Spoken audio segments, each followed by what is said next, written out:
preached all week. We're going to keep it forward when we got to it. The Lions will need to come out firing on all cylinders in front of a packed house at Anderson.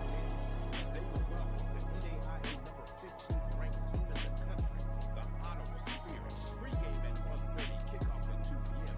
Watch it live, streaming on PPBC TV, or listen live on OKC Sports Radio 105.3, or on stream by PPBC.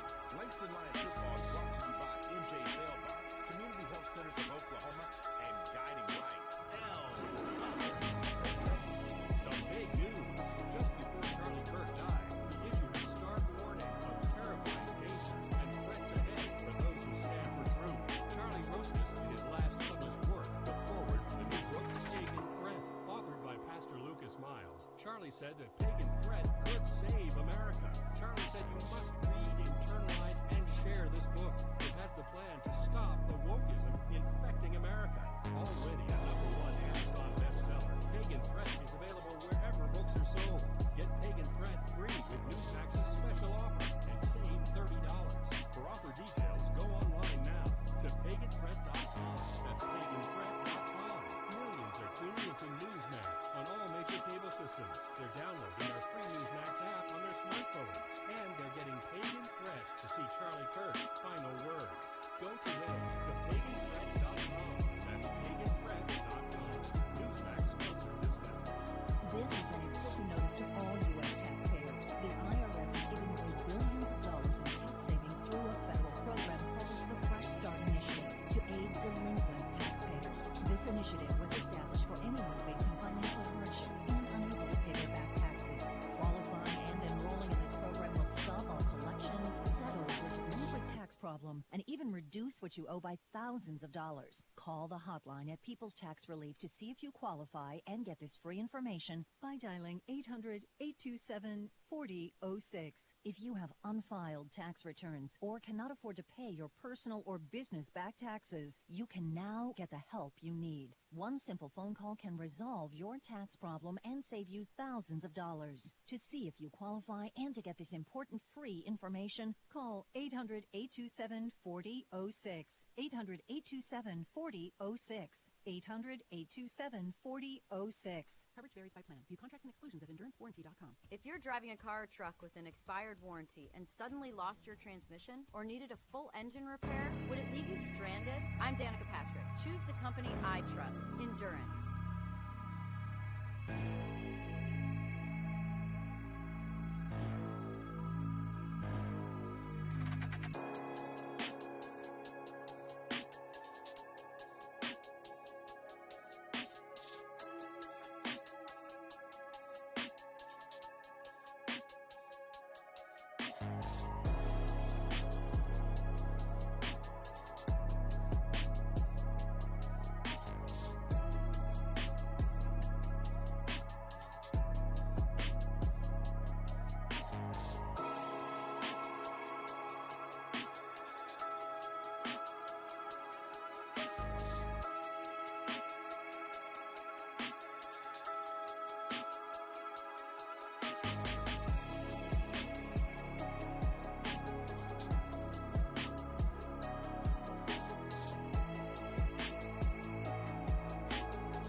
Are you ready for Millwood Falcon football presented by SSM Health, First Security Bank, and Loved Student of the Month and Counseling Solutions and Interventions? Tonight, we are at Tim Wallace Memorial Stadium as the Falcons are in town to face Class 2A number 1 in the Jones Longhorns. Now, the Falcons improved to 1-2 overall, 1-0 in district, shutting out Blackwell last week 68-0. Now, the homecoming court had to be proud. They had to be happy because the Falcons deployed a key weapon in their arsenal last week. And note, key weapon, who accounted for 6 touchdowns in the win. That, of course, is none other than Mr. Anthony Keys. Now, the Falcons executed and showed once again that they are building up and must bring it tonight for one of the biggest and marquee games of this season. The Jones Longhorns are ranked number 1 in Class 2A, at least Class 2A1 by your way, but by many services have them ranked there. Jones has been one of the teams to watch coming into this year. More details to come forth. They are undefeated, 4-0 overall, 1-0 in district. Last week, they also scored 60 points in their win as they knocked off Perry by the score of 61-3. Now, this is a Longhorn team that is confident and has expectations this season and are strong and explosive and plays with an edge. Now, if nothing more tonight, you can count on this, that this game has been circled when it came out on the schedule for Jones. This early October, it may be early October, in fact, the second, third day of the month, I expect this game to be scary good tonight. Welcome to Falcon Pregame, sponsored by SSM Health and First Security Bank. SSM Health, let orthopedic experts at SSM Health Bone and Joint Hospital help you get moving again. Call for an appointment today, 405-218-2530. That's 405-218-2530. First Security Bank has been servicing Oklahoma City for over 4 decades and would like to be your community bank. Learn more at FSB OKC for First Security Bank. I'm Maurice Prince and will be joined shortly and later on by Director of Operations for Millwood Public Schools. Of course, that is A. Shannon Hayes. Now, when it comes to a game like this, the Falcons have been on a fast track for learning tonight, this year. Their first action was in Sobel, obviously, which was basically 3 weeks into the regular season. Then they had to turn around and face in the Clash of the Titans against Heritage Hall before getting their first win of the week. What this team has shown me is, in those 3 consecutive weeks, is growth. They've shown more discipline. They've shown the ability to be explosive at times. They're showing that they have the talent and the ability to compete with anyone. The question will remain is, can they continue to put it on tape?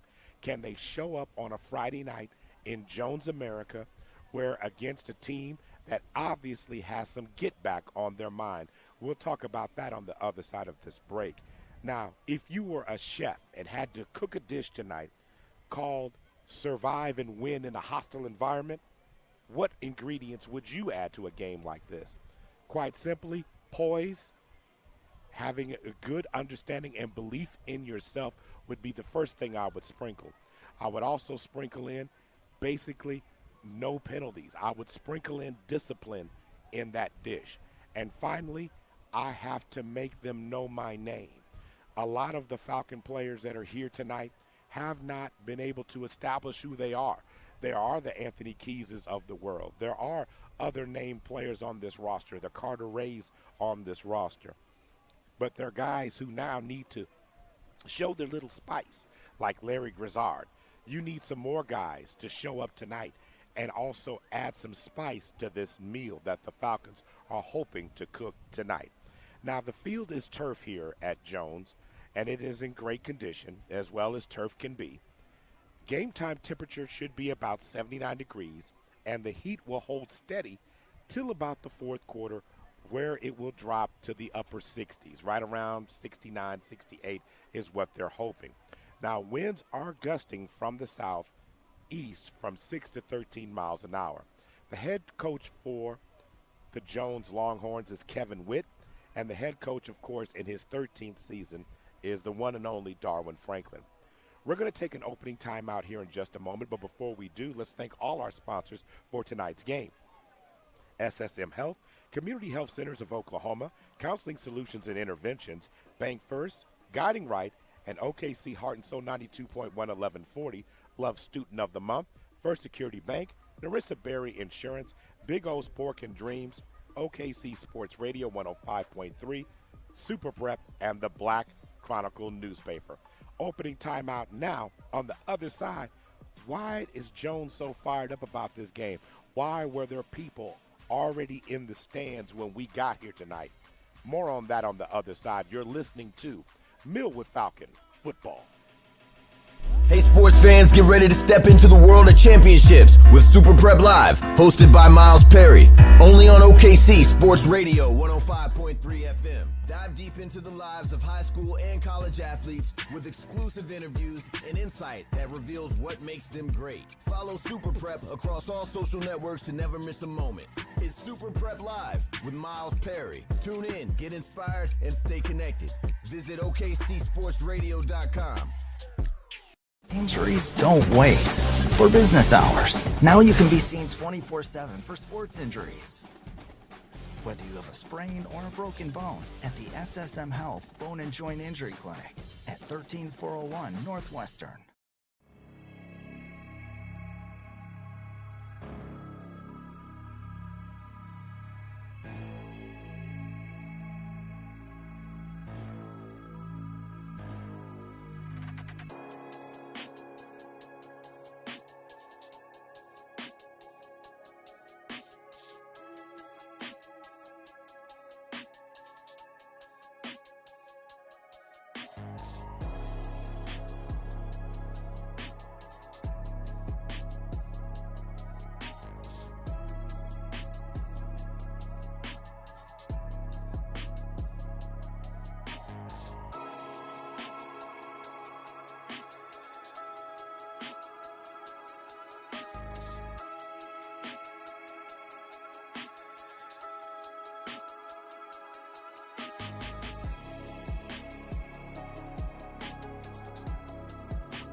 Shannon Hayes in just a moment.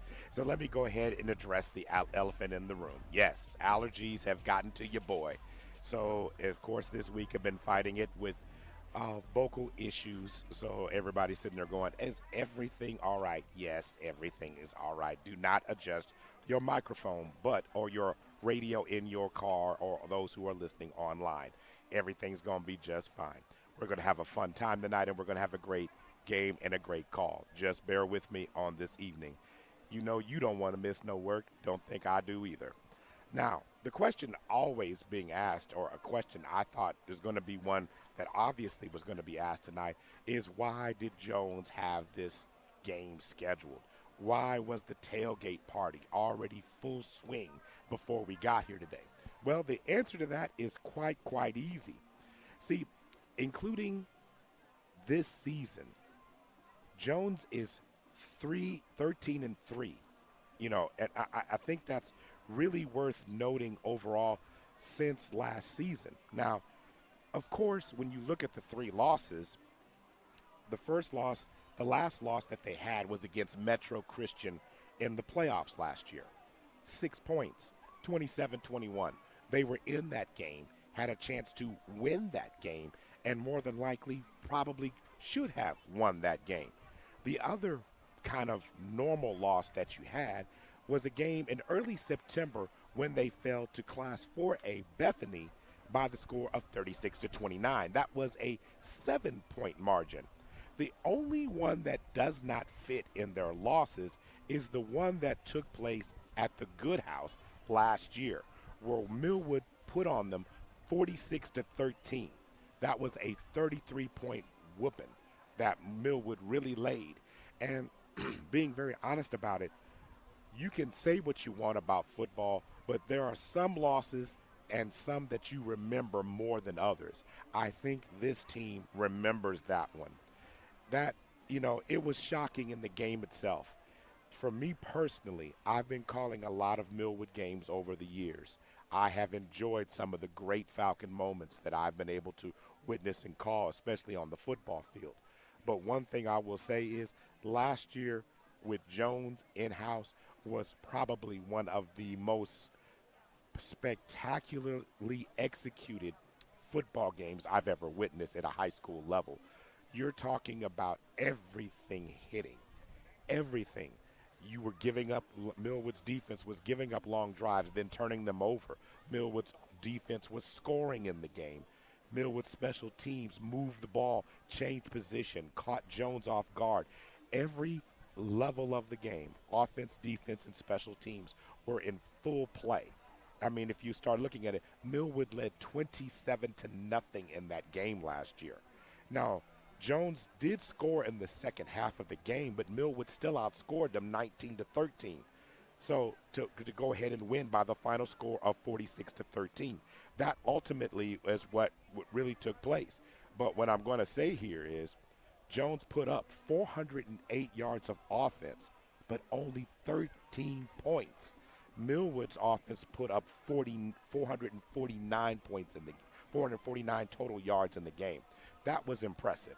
That was so impressive on how they executed. That was so impressive how Millwood was able to do it. And in fact, it was stunning how Millwood just kept coming at them in waves. So when you start talking about Jones wanting to make a statement win, okay, beating Millwood is a statement win for them because that puts them on that level of beating teams that they need to beat to compete for the state championship level.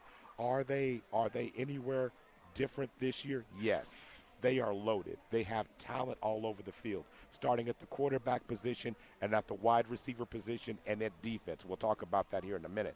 So since 2021, just give you an idea of how quality this Jones program is, they are 42-12. In that same span, Millwood is 43-13. Just as impressive. So interesting enough, in this immediate series, the teams have only played, this will be really their fourth meeting in the last 5 years, if you really want to talk about it. No, I'm sorry, their third meeting in the last 5 years, because when it's all said and done, you're looking at it from this standpoint.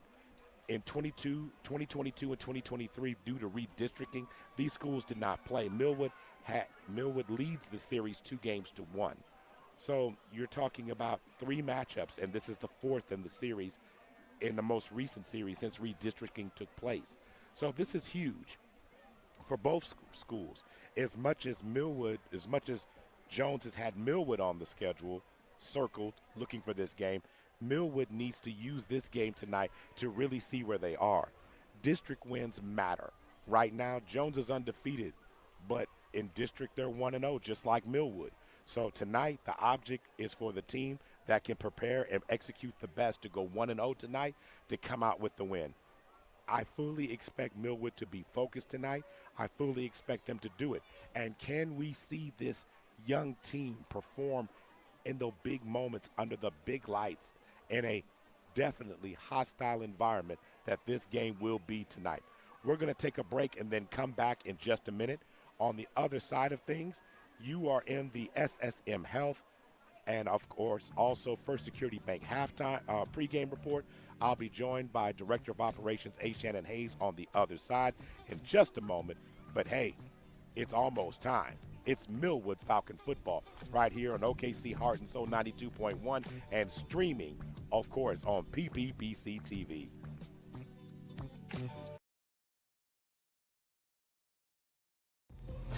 Hey, this right here is a fat butt. Everybody been hearing about it on the radio. You can come to my Millwood City location, 6003 Southeast 15, or you can go to my Edmond, 285 South Santa Fe. Come get you one of these taters. Injuries don't wait. For business hours, now you can be seen 24/7 for sports injuries. Whether you have a sprain or a broken bone, at the SSM Health Bone and Joint Injury Clinic at 13401 Northwestern.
Welcome back to Falcon pregame. Maurice Prince, and now joined, of course, at our press box in the, I guess, our what do you call broadcast booth in the sky. Director of Operation A. Shannon Hayes. Good evening to you, sir. How you doing? Man, I'm great, man. Thanks, Mo. Give me an opportunity to be on the side, be in the press box here with you, on top of the booth. Or wherever we are. Exactly. I'll always bring you in for the exciting broadcast. You know, Okay. not the ones where you get to sit in all comfortable and all that other stuff. I feel we need a little bit extra spice. You know, we're outside on top of the roof, or we're in the cold. Yeah, let's go. Yeah. I remember playoffs. We was in the cold on top, you know. That was Hera. Yeah. Yep, that was Hera. That was Hera. It was nice green top, but it was cold. You needed every coat and everything. You know, it was one of those type of things. But the Falcons kept us warm with the wind that night. Tonight, it's a pleasant night. It's a little bit windy this evening. But what has impressed you about the growth of this team? I talked about it a little bit in the opening. You know, 3 weeks, really 2.5 weeks before, in terms of them getting started this year. You know, where Sobo was this young team's first game. They had to respond to that, then turn around and play an experienced team in Heritage Hall, getting their first win last week. What have you seen in the 3 weeks? I mentioned in terms of executing, growth, discipline, playing more confident, looking more like the Darwin Franklin teams that we've seen here over the last few years. It's not really an issue. You graduate seniors. Yeah. You graduate seniors in the transfer portal. I mean, that's the two things, you know. So you get that. So you have a new young core. The coaching staff is energetic. They're excited. But what have you seen in terms of just how this team, and what do you think the next step needs to be? Well, like I say, I mean, being young, I mean, you know, that's probably the good thing is that, you know, you're going to have a lot of returning. And so that's kind of, to me, a positive thing when you know, a lot of times we look at just tonight or this week, but really, you know, you're looking at how we ran for a long time. I mean, you go back and you look at that. I mean, it's really where you plant seeds that will eventually grow. And that's really what you can see in terms of that. I mean, we went 4-6, and then we dropped 3 straight seasons where, you know, I mean, that's no, 43-13 since 2020. Yeah. I mean, yeah. I mean, there are schools that would absolutely love to have that. Absolutely. And I mentioned that earlier. Giving Jones their love, they're 42-12, so another quality program. So these are 2 programs that have always had battle axes. They've always had things to grind. You brought up something interesting as well. When the last time you remember being here, because Jones was ranked back in 2020, and the Falcons came in here with some running back. Was it Ricky Hunt? Ricky Hunt, yes. They may not have known him before the game, but they knew him after the game. And we had a freshman. Do you remember the freshman? What's his name? He was a good running back. Gosh. I know who you're talking about. But when you start talking about that particular talent, I mean, the Falcons continue to find it. What's been impressive to me is guys like Larry Grizzard, who've been waiting for his opportunity. He showed that he had some moxie in the Heritage Hall game, and I was looking at his stats, and I was sitting there going, Anthony Keys, of course, I don't have all the stats for the games, but he's run for almost 300-plus yards in those games, 300-plus in those games. Combined.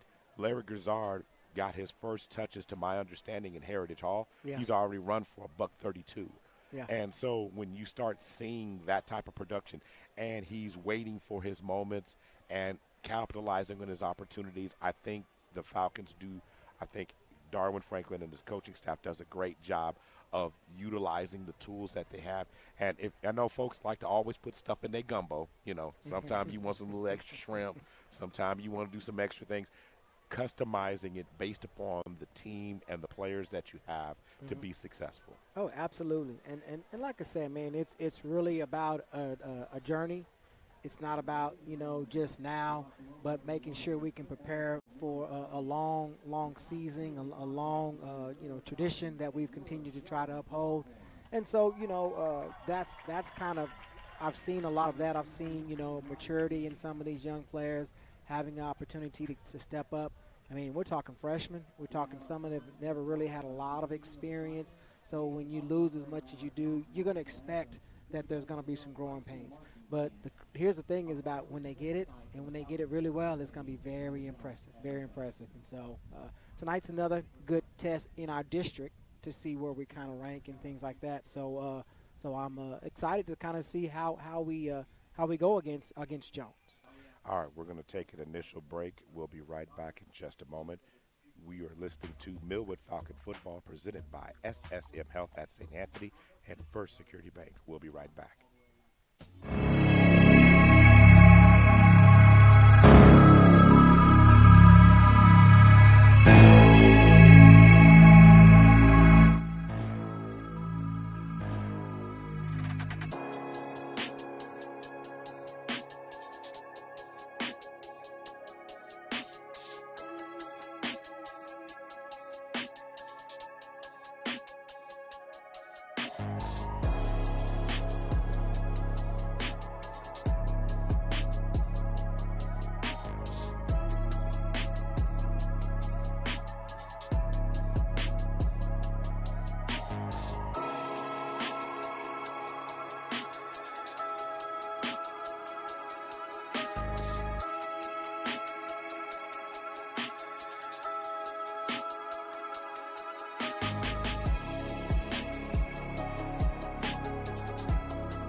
that's kind of how I got to know you to begin with. It's always hard to let that go.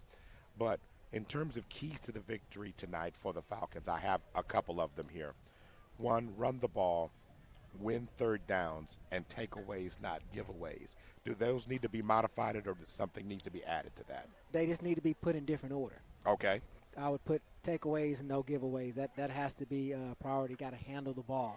I think that will kind of either kind of keep this crowd, and you're on the road, and so you don't want to add any momentum. Like I said, Jones has a chip on their shoulder, and so we know they're coming back with revenge. But if you can keep things at that, and like I say, and run the ball, and then like I say, win the third downs, I think it will all really play itself into play. But you got to take care of that ball. We cannot give them any extra opportunities. So just handle that rock. Yeah, takeaways, not giveaways. Giveaways is something that happens at the fair. Takeaways is what we do when we play football. Or, if you want to take out for dinner, that's another thing. But that being said, I agree with you wholeheartedly on that. And I think keeping this crowd out of it is a very big deal. The Falcons are taking the field tonight wearing their blue pants, white jerseys with, of course, big blue numbers on their jerseys with a crescent M on the side of the helmet. And we're getting ready for the Jones Longhorns to take the field. The Jones Longhorns will be coming from the west end zone. It looks like they're going to look to receive the ball. They're not going to waste any time. They want to get going here. And right now, here come the Jones Longhorns taking the field at this time. Class 2A, ranked number 1.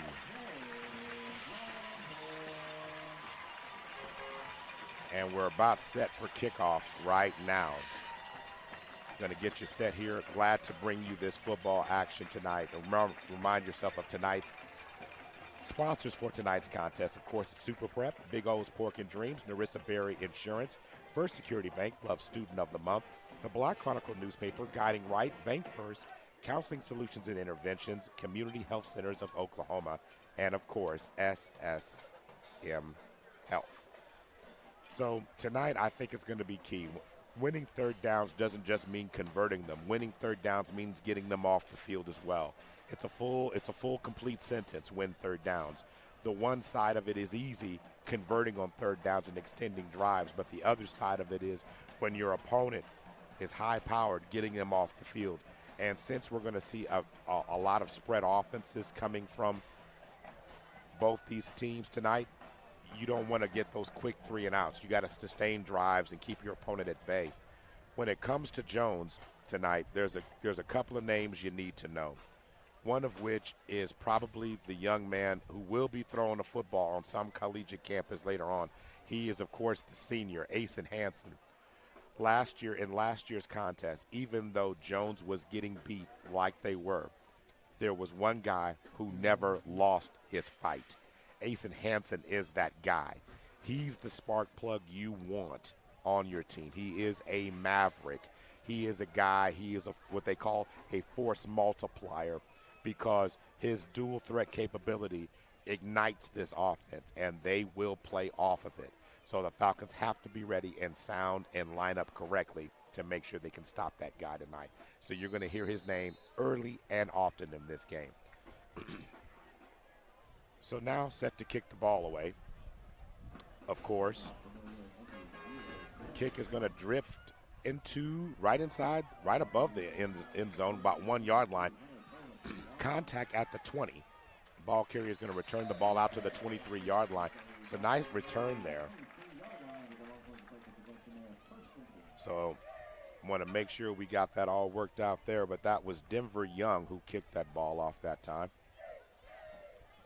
So yeah, cool. Good kick, man. That's definitely one of our sides. I'm impressive as our special teams have doing really well with the kicking game, and and that's unusual for Millwood. So we're moving in the right direction when you come on that positive side of kicking. All right, going back to work now. Asen Hansen in shotgun formation, 4 receivers split. A delay handoff right up the middle, and a nice spurt by the running back there. That is number 5, John Quay Johnson, the running back. He's going to squirt ahead to about the 30-yard line right there. So nice job by him on that play, on a delay, and it was truly a delay. He handed the ball off, and it was like a second before Johnson found the gap, let everybody commit, and took off. Second down and what will be about 3 yards to go. Yeah, he was kind of patient on that, and I don't know if that was a design play, but it worked out really well. So now going to work. Johnson gets the ball again, gets some open field right now. He's going to take the ball out beyond the 35, close to the 40-yard line, but he will have a Longhorn first down at the 39-yard line. So back-to-back runs so far, going to work, trying to get the ground game established. Yeah, but what they're doing is we're shooting the gaps, and they're allowing us to go, and based off of that will allow him to determine how he is attacking each one of those lanes. And so we've got to learn to be patient and be able to keep that block up until we can know the direction of where he's going with that ball. Back to work. 3 receivers. Twins to the right. Hansen with his first throw has a receiver wide open in the flats at the 49. Catches it. He's in the Millwood territory. Going to be knocked out of bounds right about the 42-yard line. Another gain of about 18 yards, and the Longhorn offense is rolling early on.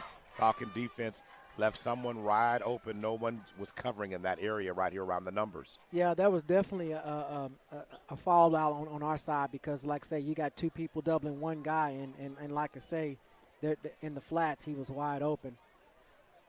All right, going to work right now. Ball is snapped. Johnson gets the carry on another delay, finds a crease right up the sideline. He's still on his feet, running inside the 20, inside the 15. Going to be knocked down, out of bounds right there at about the 11-yard line.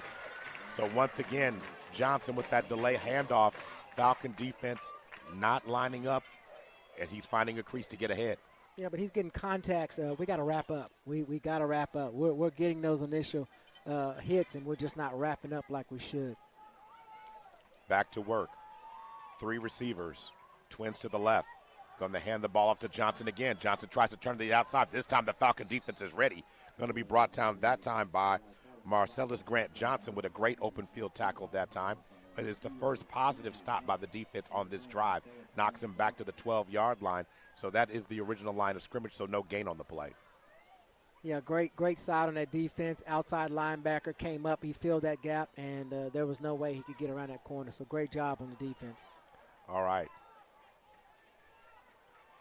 Going back to work. 27 seconds on the play clock. 3 receivers, twins to the left. Hansen taking plenty of time here.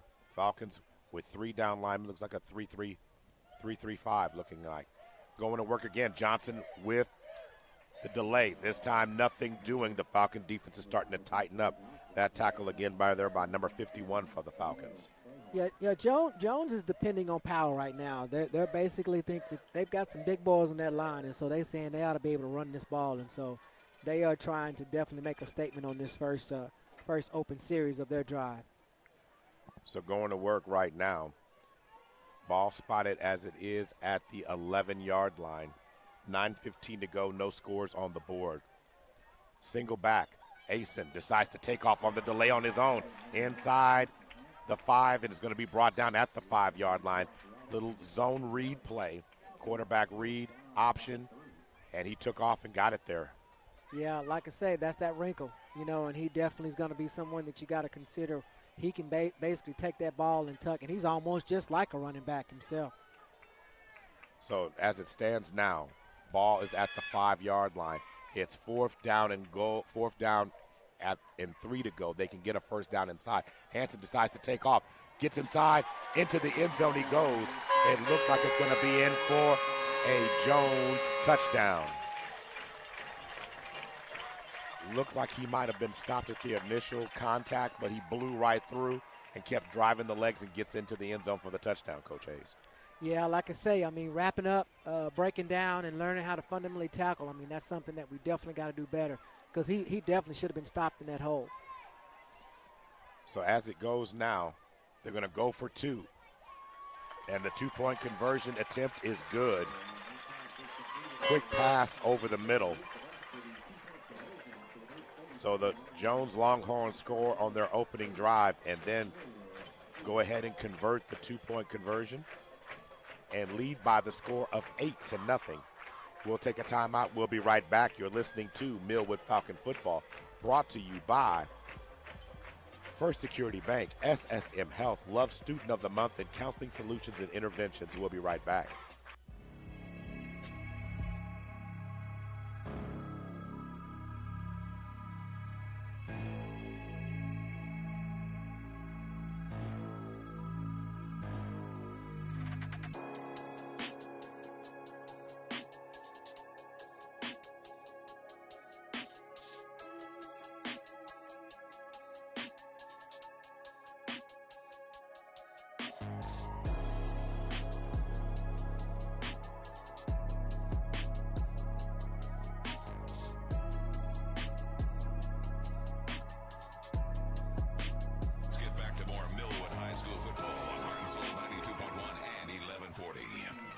Kickoff received at the 10-yard line and returned all the way out to the 31-yard line by Carteret.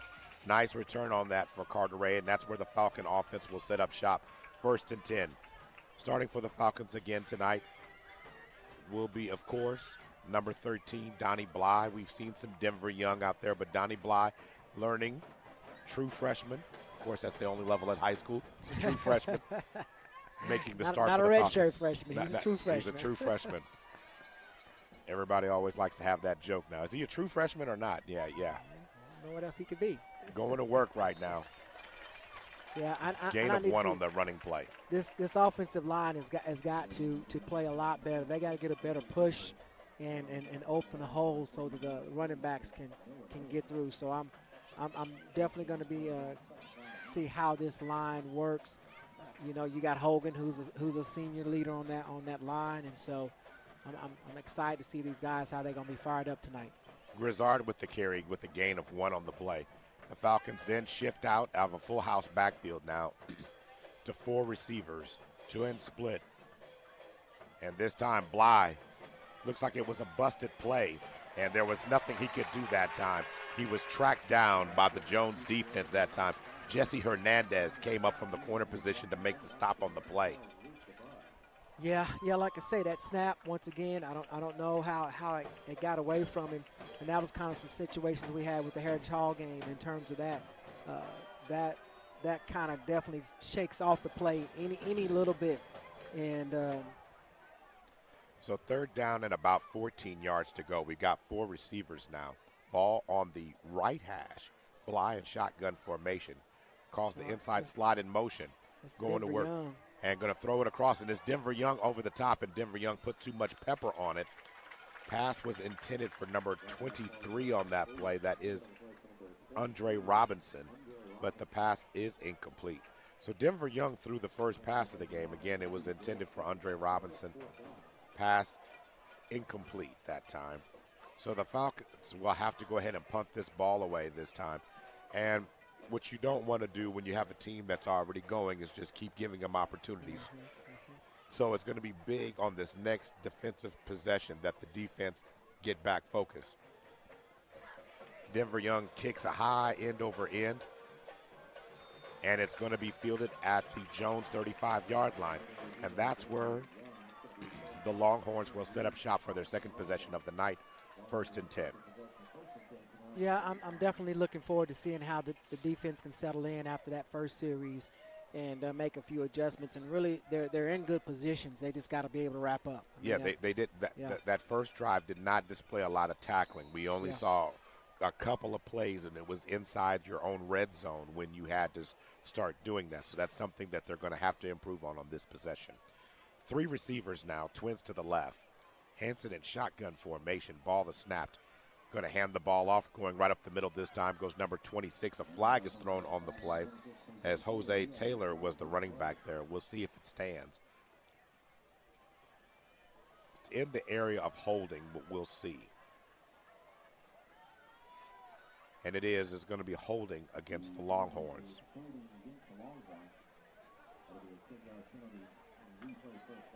So that holding penalty is going to move the ball inside the 30-yard line back to the 25. Saying that holding penalty took place at the line of scrimmage. So 1st down and 20, 6:49 to go. Running back comes in motion, sets up as a slot receiver, going to swing it to the outside. Caught in the flats, and a great open field tackle that time by Grizzard. Making that play that time, Hunter Purvis with the reception on the play. Gain of 3 on the play. Maybe a gain of 4 out to the 29-yard line. Good tackle, good open field tackle, because if not, he's going to probably have at least about 6 more yards out of that play. And so continue to keep him in a long yardage situation can be to our advantage as well. So. Spread offense is all about tackling in space, and if you don't line up correctly, they can take advantage of you scheme-wise. Another short pass into the flat, maybe a gain of 3 as that ball's caught out to the 36-yard line that time.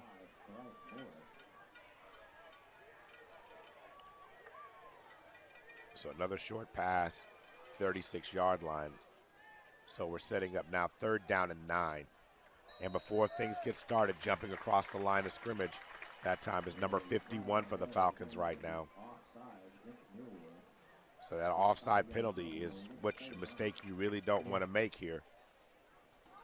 Yeah, because I think that basically right now Jones is feeling like they're unstoppable. So I think if you get them at least 2 or 3 yards on the 4th down, they're going to go for it even on their side of the field. Well, there's a big difference between 3rd and 9 and 3rd and 4. So 3rd and 4, now there's more options you can run. 3rd and 9, you're kind of guaranteeing a pass for the most part. So you're giving the offense more options here, more things you have to cover. But it's an important 3rd down here for the Falcons nonetheless. Ball is snapped. Hansen decides to take off, and Hansen's going to get enough for the 1st down.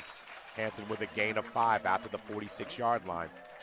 Another quarterback draw right up the middle. Another great job by him getting out the 1st down. And he's showing the ability. It's not so much that he's hurting the Falcons, so to speak, but he's doing a great job, Coach Hayes, of just getting what he needs to get. Well, like I say, we're not talking about a freshman. You know, we have a freshman on one side. We got a senior on the other side. He's been in this program for 4 years under his coach and Coach Witt, and he knows how to, as a general, as we saw even last year in terms of even that loss that they had. So. Okay, Hansen's going to roll to the left, going to fire it to the outside. That pass is incomplete. Had a bead on it. Tried to get the pass in the hands of number 11, Evan Collier. Good defense that time by the Falcons, but that pass is incomplete.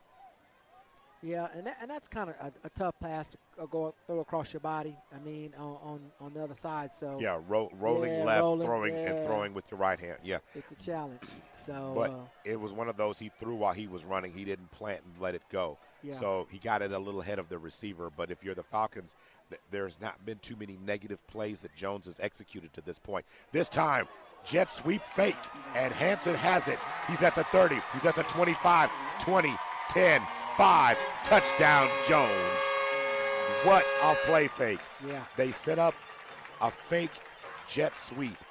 The Falcons took the bait on the fake, and that left Hansen a cutback lane. He hit the Jets and took it straight to the house.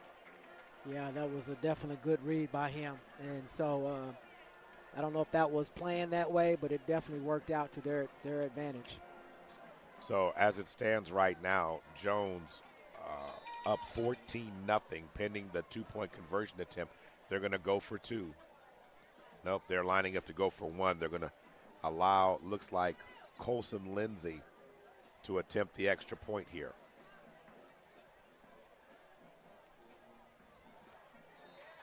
And the extra point attempt is good. And as it stands now, it is 15-0. 8 minutes into the first quarter, and the Jones Longhorns have struck. Let's just talk about that. So there's two questions you have to ask here, Coach Hayes. Number one, those big plays, that's something you want to shut down from Jones if at all possible, because that's not going to be something that you can easily do.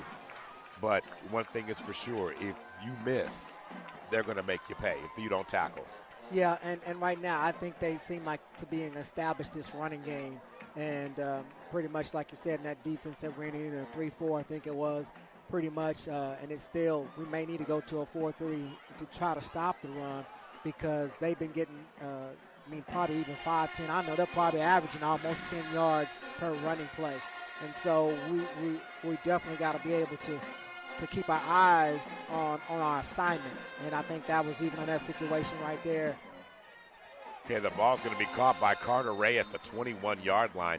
He dances his way, can't stay in bounds. They're going to say he stepped out of bounds at about the 29. But it was a short kickoff there.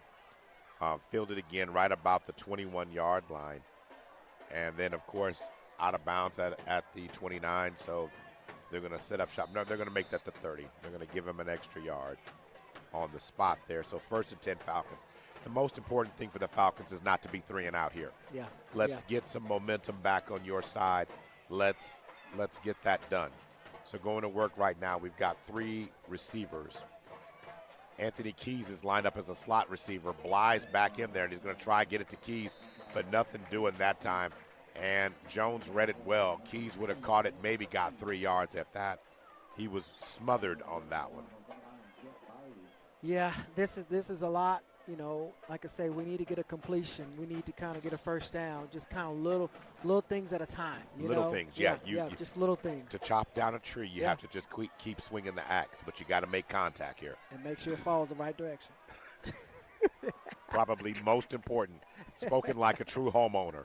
All right, it's going to work now. Going to try. Bly's going to throw it up top to Carter Ray. Carter Ray cannot make the reception. Tried to throw it on his right there at about the 50-yard line. That pass is incomplete. And here's the difficulty. 3rd and 10 means that you're in a passing situation. You have not established the run. 4:31 to go, 15-0 in favor of Jones right now. So if you're the Falcons, you got to find a way, and for me, please, make the play at least 10 yards. Yeah. Don't run me a 5-yard hitch when you need 10 yards. You're going to channel. So did we have a penalty on the play? I guess so, and they accepted it. So I would have declined it. I would thought, well, So not sure what it is, but it's definitely a 5-yard variety. So I'm going to say probably a legal procedure, something like that. Back down to the 25-yard line. So 2nd down and 15 now. Bly's rolling, has some daylight. He takes off. He's at the 30. He's at the 40. Takes a hit and then goes down, but he gets the first Falcon first down of the night right there at about the 44-yard line. So good job for the Falcons getting a first down. Yeah, but next time, don't be a target. Hit somebody. It's like he stopped and was knowing he was going to get hit. You keep going. So that was good. If he can get on a rollout, maybe we can be able to get him a little bit more time even on his throws as well. 4 receivers, trips to the left side. Bly looking for it. Jones jumped into the neutral zone, but was he drawn? 51. 51 who got us the offsides on defense. 51 no motion. Yeah, so I think we got to. The officials have not discussed it yet. Well, Hogan just hit him on the helmet, so I'm going to assume it's on us. So it's going to be a false start against the Falcons. And when you're down 15 points, you don't want to make it any harder than it has to be. Moves the ball back down to the 39. So 1st down and 15. Bly has it. They swing it out in the flats. Looking for some space, but nothing doing. Maybe back to the original line of scrimmage on the catch being made there by, looks like, Kevon Shields with that catch there. So Kevon Shields with the reception, but was not able to get anywhere on that play. So 2nd down and 15. Against a team like this, sometimes trying to get outside is more of getting up. So instead of, he should have just turned it up and tried to get what he could instead of trying to get on that outside. So that's too far for him to go. We got to get what we can on each play. And before things get started again, we got another false start penalty this time. Looks like that was against Carter Ray that time, who moved prematurely that time. That's going to move the ball from the 39 back to the 34.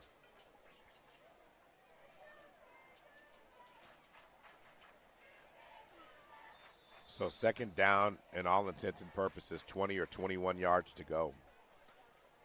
Going the wrong direction there, Mo. Yeah. So 4 receivers, trips to the right side. Ball is snapped. Here comes the blitz. They try to set up a screen. Anthony Keys has it, and Keys is going to get the ball inside, up to the 45-yard line. So it's going to set up 3rd down and 9. A much-needed play, a good call that time. I think if Keys would have slowed down a little bit and stayed behind his blocks, I think he could have got a little bit more, but that was a great play call. So definitely. And like I say, even if we can get further into their territory, maybe pin them and maybe get good on our defense, even if we can't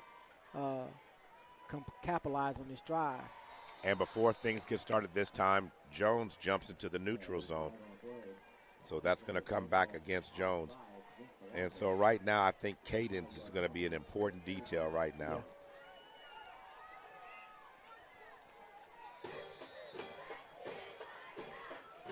And I think really right now we're at the 50-yard line. I think we ought to be in a depending on how we can do on this one, we should be in two. Third down and 5. I'm rolling Bly out and then making him take off. Yeah. So Bly's going to throw it to the outside, and the catch is hit him in the hands, but that pass is incomplete, intended for Andre Robinson. I'll be interested to see what the coaching staff desires to do. Okay, they're going to pin him. You got an excellent kicker in Denver Young. Utilize that part of his game. Yep. Pass intended that time for Andre Robinson. So 4th down and 5, so the Falcons are going to end up kicking this ball here.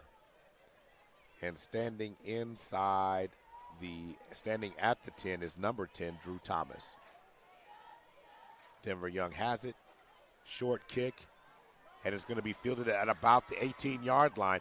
And then before things get started, another flag comes in after he's brought down. Yeah, blocking the back.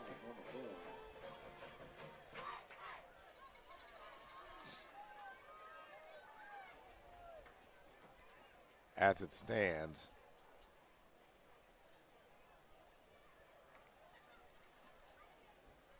we'll see here. Okay, so you're absolutely right. So the ball is going to be spotted at the 18, and then, of course, at the end of that, there is a penalty for block in the back against Jones in this case. And that is going to move the ball back inside the 15, back to the 13-yard line. And that's where they'll set up shop, 1st and 10. Now going to work. Delay handoff right up the middle this time. Grizzard tries to strip it, but they're able to get Johnson down after a gain of 4. Yeah, ball out to the 17-yard line. Jones has a running back committee going on here, so he's fresh for another series here, so they're going to probably pound the rock a little bit with him. 1:36 to go in the first quarter. Ball the snap. Hansen looking, has a receiver open across the middle of the field. Pass is complete at the 40-yard line before he's finally brought down at about the 42. Catch was made that time by number 8. That is Trip Rogers, who made an excellent play catch on that one. So out to the 42-yard line. Another first down, a big-time conversion. And more so for Jones out of the shadow of their own goal. Falcons again in a 3-3 stack. Coming to work. And this time, big hit against Johnson. Short gain on the play. He still falls ahead for a gain of 2. Out to the 44-yard line. Under a minute to go in the first, so 2nd down and what will be 8 or 9 yards to go. Yeah, they're taking a lot of time on this play. I figured they would keep moving. Like I say, 2-minute offense. First quarter, maybe. Hansen sets up a screen, and that pass over the middle is incomplete. He tried to get it back in the hands of Trip Rogers, but they were not in the same spot where Hansen was expecting Rogers ended up to be. So 35 seconds on the clock, 3rd down and about 8 yards to go. They can get a first down at the Falcon 48-yard line right now. But can the Falcon defense hold? This is a key moment. Yeah. The momentum had already been. Jones scored on its first 2 possessions. Watch the cadence. Don't give him 5 yards right here. 3 receivers. Falcons are showing blitz. They come up the middle with pressure. Hansen looks. He leaks out. And Hansen's going to get a first down. He's still on his feet. Tiptoeing in the sidelines. Going to be knocked out inside the 35-yard line. He froze the middle linebacker. He sure did. Once Hansen went through that gap, he should have came straight up and filled that gap. So it's going to be knocked out of bounds at the Millwood 35-yard line. A tremendous gain on the play.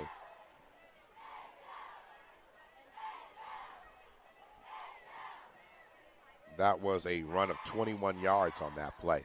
17 seconds here. And they tried to they did it.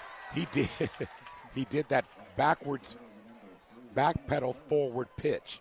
And it looked like that throw wasn't going to get home. and it looked like it could have been knocked loose. But somehow, some way, Hunter Purvis came up with it, and that is the final play of the first quarter tonight. Ball will be spotted at the Millwood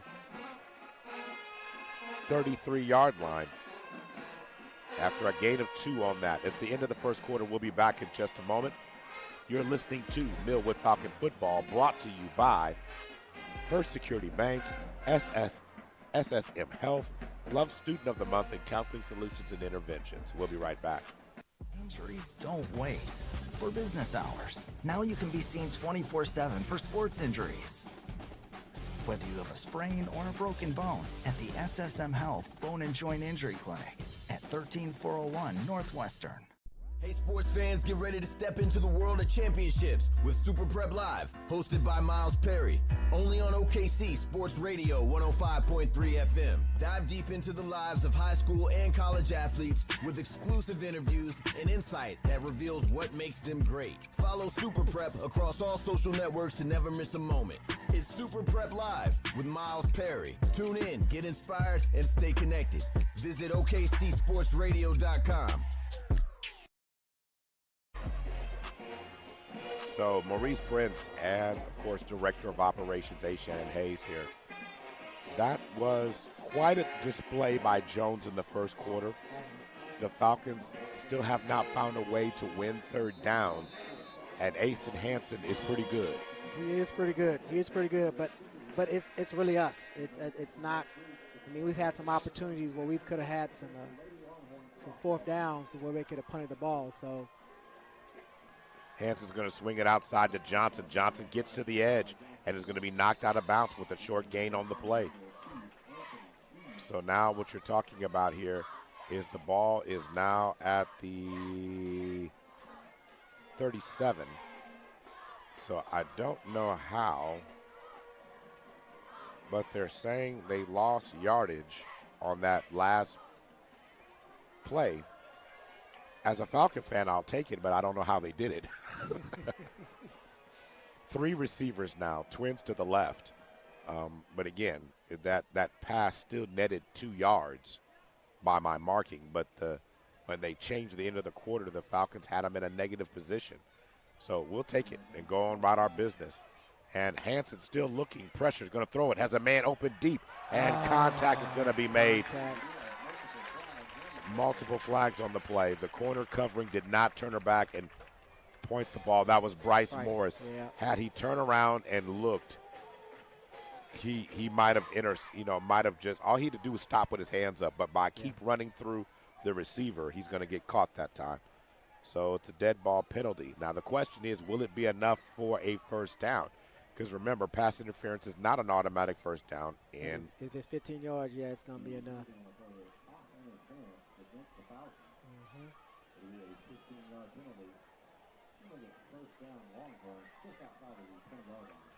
So it's going to be put down now inside the 25 at the 22.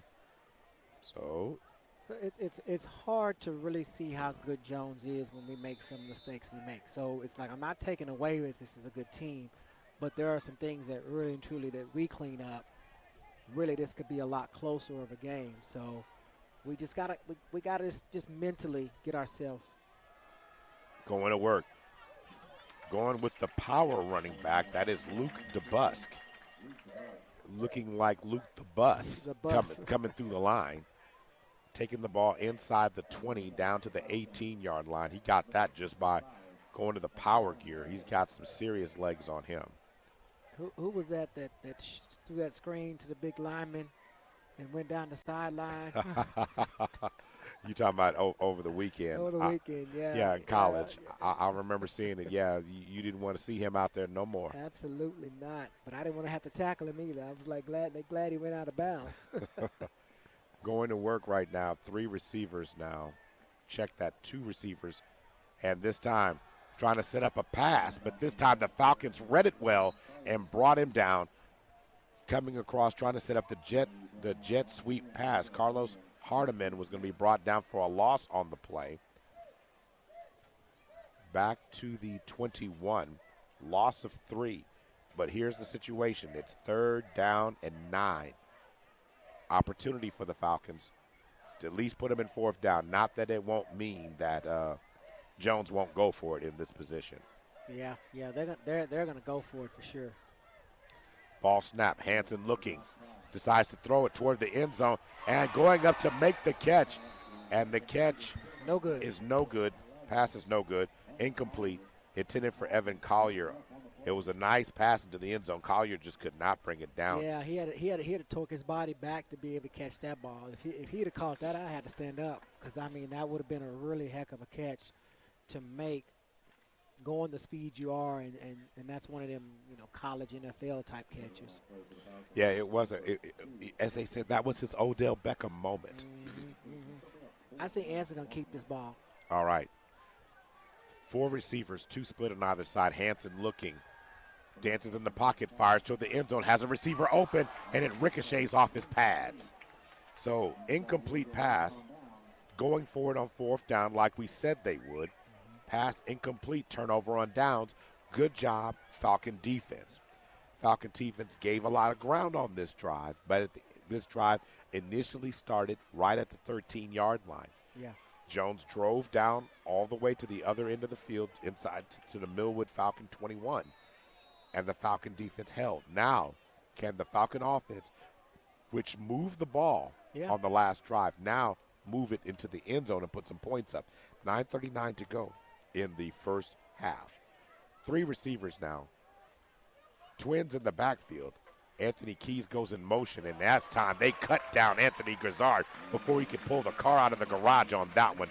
Going to be dropped for a loss of 4 back to the 16-yard line. Tough situation for Grizzard. Nobody pulled and blocked that in. I mean, so he pretty much had a direct hit there. And so I'm not sure if that was a misassignment or if that was a part of the play. But then that means that Bly didn't read that correctly because he basically waited that that ball was handed, and he came beelining towards him. So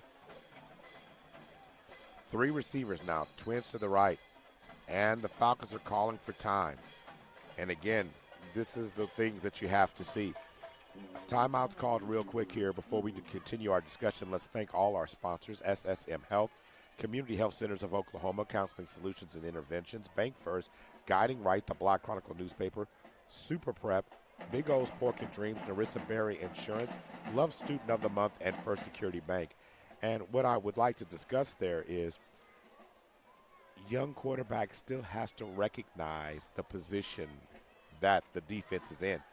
If he reads it wrong, then the play is not going to be set right. One of the jobs by the quarterback is, not only identifying the night, but identifying whether the check in the play will work. And to me, Grizzard, like you said, he was doomed to fail.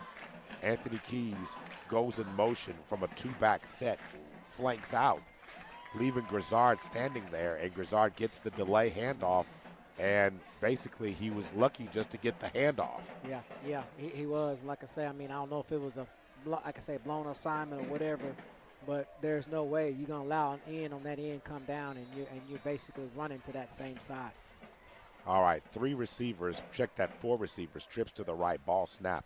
Bly looks, and he doesn't see, and then fires one down the middle of the field, and Carter Ray's going to make the reception. Carter Ray is going to be brought down just shy of midfield. The biggest Falcon play of the night leads to a big first down. What a job by Donnie Bly. Yes, excellent. Like I say, he had a little more time and got into that throw, and I'm kind of glad that it was a little short because it gave Carter Ray a chance to kind of come back. And excellent. Let's continue on this.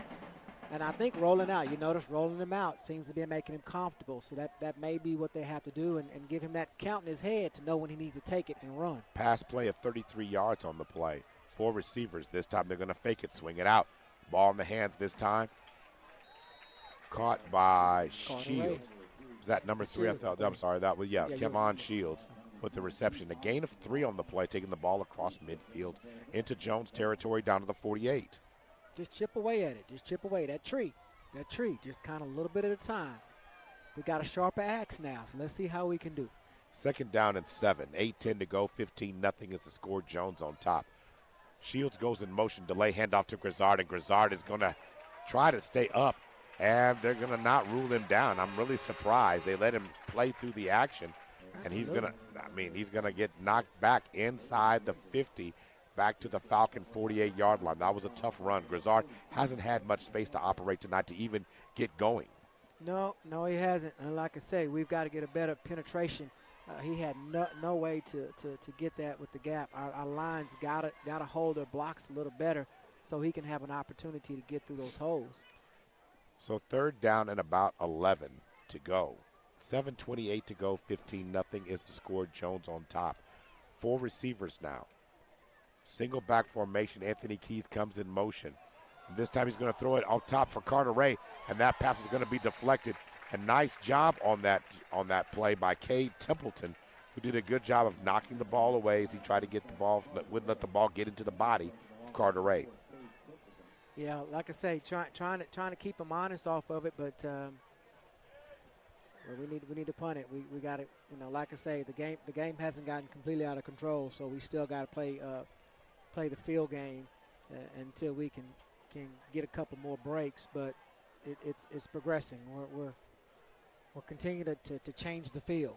Right. As long as the Falcon defense can hold and cut down on Jones's explosive plays. Snap is good to Denver Young. Denver Young kicks it into the wind. But it takes a nice Falcon bounce right there at about the 20-yard line. And it looks like it's going to be down at the 21. See, it's where the official marks it. And he does. So the kick down.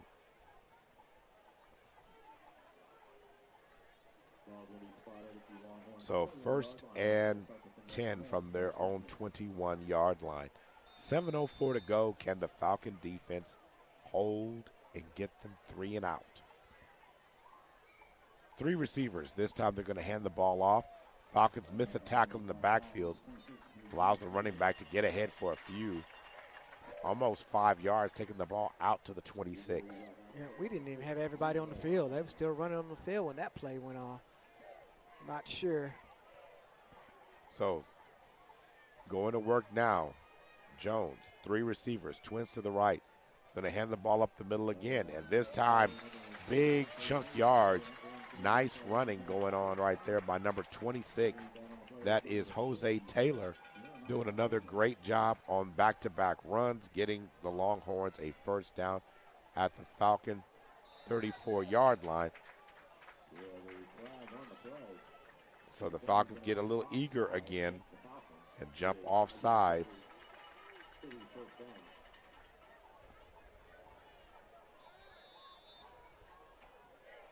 So the offside penalty is going to move the ball out to the 39-yard line. Setting up 1st and 5. 4 receivers. Going to hand the ball off. Again, missed tackles. Gets a gain inside the at about the 42-yard line. Go ahead, Coach. Got to get it out. Yeah, as a coach, I got to get it out. Stop up top tackling. Come down and go in instead of coming up and top. You can't arm tackle up. And like I say, when you're dealing with younger kids coming from middle school, that could work. But now when you transition to high school, that can't work the same way. Screen pass to the outside's complete this time to Evan Collier, and he's going to have enough for a Jones 1st down. Just a couple yards shy of midfield. They're going to rule him down at the 49. Gain of 7 on the play. So 1st and 10 at their own 49. Tight end comes in motion across the formation, sets up on the right side. In the backfield, getting in there that time. Nice low tackle. Job done that time by number 10. That is Marcellus Grant Johnson, bringing him down for a loss. Excellent fundamental tackle. Came down low, cut his legs off. I mean, that's what you have to do with a team like this. Cut them off where their strength is. 2nd down and 12 now. We're under 5 minutes to go. 4 receivers. Trips to the right side. Pressure coming up the middle. Another screen pass. And a good tackle that time. Good, Denver. Good Denver job. Young with a good open field tackle, or at least a good open field hit. as he takes the ball inside the 50 down to the Millwood 46-yard line.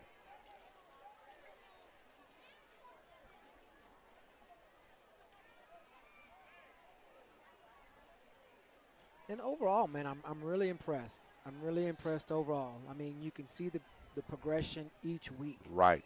You know, you're growing up some babies. I mean, you know, your roster consists of Literally. sophomore and freshmen. I mean, Literally, so. yes. This team only has 19 upperclassmen. Going to swing it to the outside, and another nice catch. And he stayed up on his feet, knocked down his own wide receiver blocker on the outside. But what a tough run by Jose Taylor, taking the ball inside the 30, down to the Millwood Falcon 26. If you got instant replay, man, you'll see him knock down his own player. He said, look, get out of my way. And then they get another 15 yards for face mask.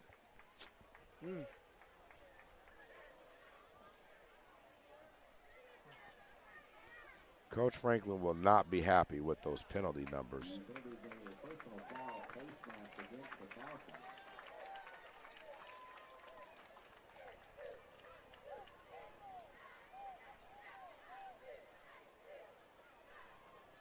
I don't think they marked that off right, but because when it gets inside the 20, it started on the side, but it still should have been marked. Move it along. Sometimes it's best not to try and make sense of it. It just makes my head hurt. So now back to work. Ball is snapped. Hansen looks, steps up in the pocket, has a receiver open, and a nice over-the-shoulder catch in the end zone for a touchdown for Jones.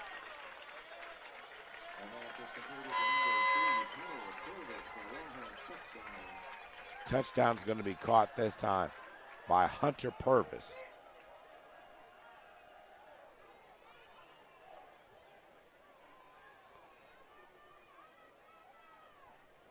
It was the crazy part about that play was he got behind both defenders. He got behind the corner and the safety.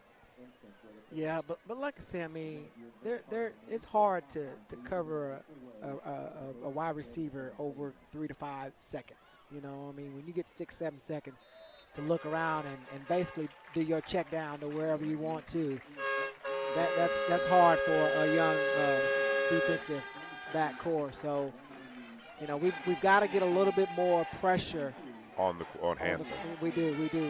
We got to let him doubt himself a little bit. I mean, we got to, his jersey got to get dirty instead of getting tackled after 25 yards. I mean, we got to get some TFLs in here. You know what I mean? So tackles for a loss, and also have to get some momentum going. But now, when you're down 22-0, the key number to watch now is you got to put some points on the board. Yeah. Any energy that you can draw, 3:38 to go before the end of the first half is so important.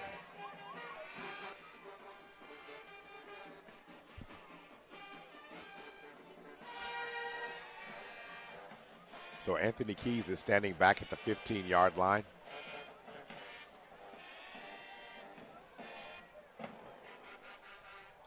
And the ball's going to be kicked off this time by Cash Marinko.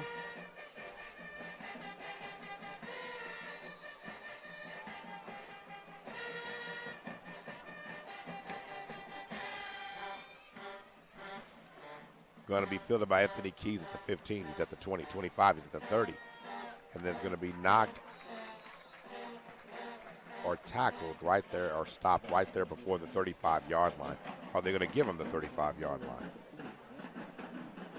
I think they are.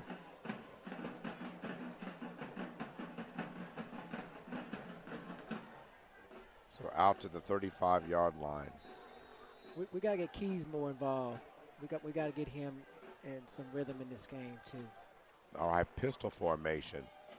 3 receivers, twins to the left side. Inside slot receiver, Shields goes in motion, and there's nothing doing on that jet sweep play. Maybe getting a yard. You got 2 people standing up, and they hadn't blocked anybody. You got to put a hat on someone. It's imperative because they're coming down trying to close that hole. And those extra, literally you shifted to get to strong side, and that means you should have more blockers than they do defenders to give Keys an opportunity to get through that hole. 3 receivers, twins to the right side this time. 2-back formation. Ball is snapped. Going to swing it. Carter Ray has it. Carter Ray with the creases at the 40, 45 before he steps out of bounds. It's going to be close to a Falcon first down depending on the spot. That looks like a first to me. Yep, that's what the guy just said. A head linesman's going to move the ball out to the 45-yard line. So nice throw and catch to Carter Ray out to the 45-yard line. First and 10. 2:42 to go. 2 things you want here. Points and Jones not to get the ball back. Absolutely. And to keep a running clock. 2-back, 3 receivers. Twins left. Keys comes in motion, setting up trips White. Oh. And going to throw it into the flats to Anthony Keys. And honestly, Keys was late reacting to it. Yeah. I don't think Keys thought it was for him. I don't think it was either. I was like, throw it to Keys. I heard someone say, hey, throw it to Keys. But yeah, I don't think he even knew it was coming.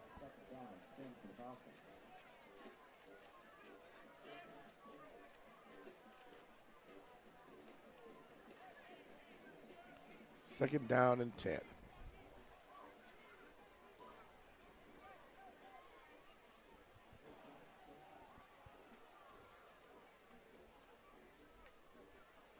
Ball snapped. Bly's rolling. Going to fling it out, and it's going to be caught by Carter Ray in Jones territory at the 45-yard line. Carter Ray's a little slow getting That's up. a late hit. That's a late hit. I mean, you can't get up after the ball's been caught and you're on the ground. That's a late hit. That is a late hit. That's what Coach Franklin's over there got his hands up. It's a late hit. He's sitting on the ground. He can't go anywhere. And he comes in and hits him. So late hit on that. And so now they're going to take a look as Carter Ray is down after making a great catch there. Going to be marked down. They're going to mark the ball down at the 45-yard line. But I'm quite sure that Coach Franklin would like to talk to the official about the contact here. So he's able to walk off under his own power, but it was a contact after the play was blown dead. And I think it's his leg was under him, and when the guy came and hit him, and his leg got twisted, and so yeah, that was a late hit. Yeah, so Coach Franklin's having a nice conversation with the official at midfield because it should be 15 yards tagged on to the end of the play. Mm-hmm. We acknowledge that the play was dead. The problem is with the no call. I mean, there's a problem with the hit. Let's be first and foremost. Yeah. But the no call on the penalty there is what the issue really came down into play. And I think our officials thought they were in the NBA, NFL or something because they didn't blow their whistle either. That whistle should have been blown as soon as his knee went down the ground. Yeah, it should have been stopped. It should have went down. So 3 receivers, and we're on the home side where that play was made. So Bly's going to put it up, screen pass, gets in the hands of Grizzard. Grizzard has some real estate in front of him. Nice. It's at the 30, it's at the 20, it's at the 15, 10, 5, end zone, touchdown, Falcons. Good job, Falcons. Good job.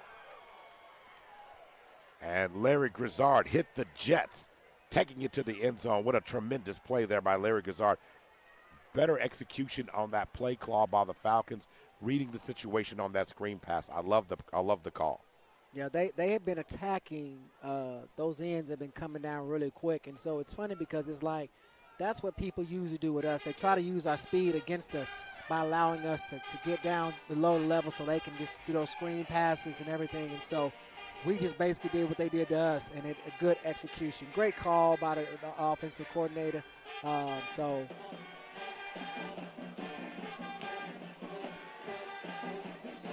all right, Denver Young on, and Carter Ray still favoring his leg, but he's got to hold this ball. He's the spotter on this. He's got the best hands on the team. So we need him holding everything. And the kick is going to be blocked. And it's going to be blocked, and the kick is no good.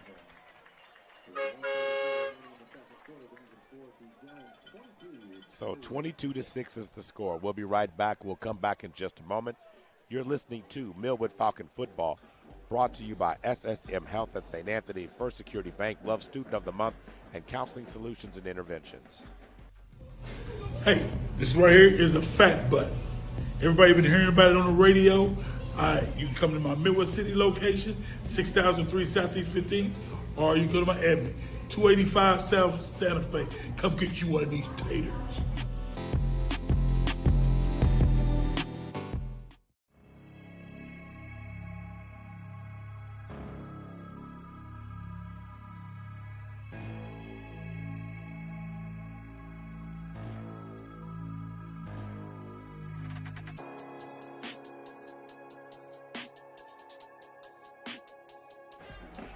Welcome back to Jones America. Falcons, late in the second quarter, decide to put some points on the board.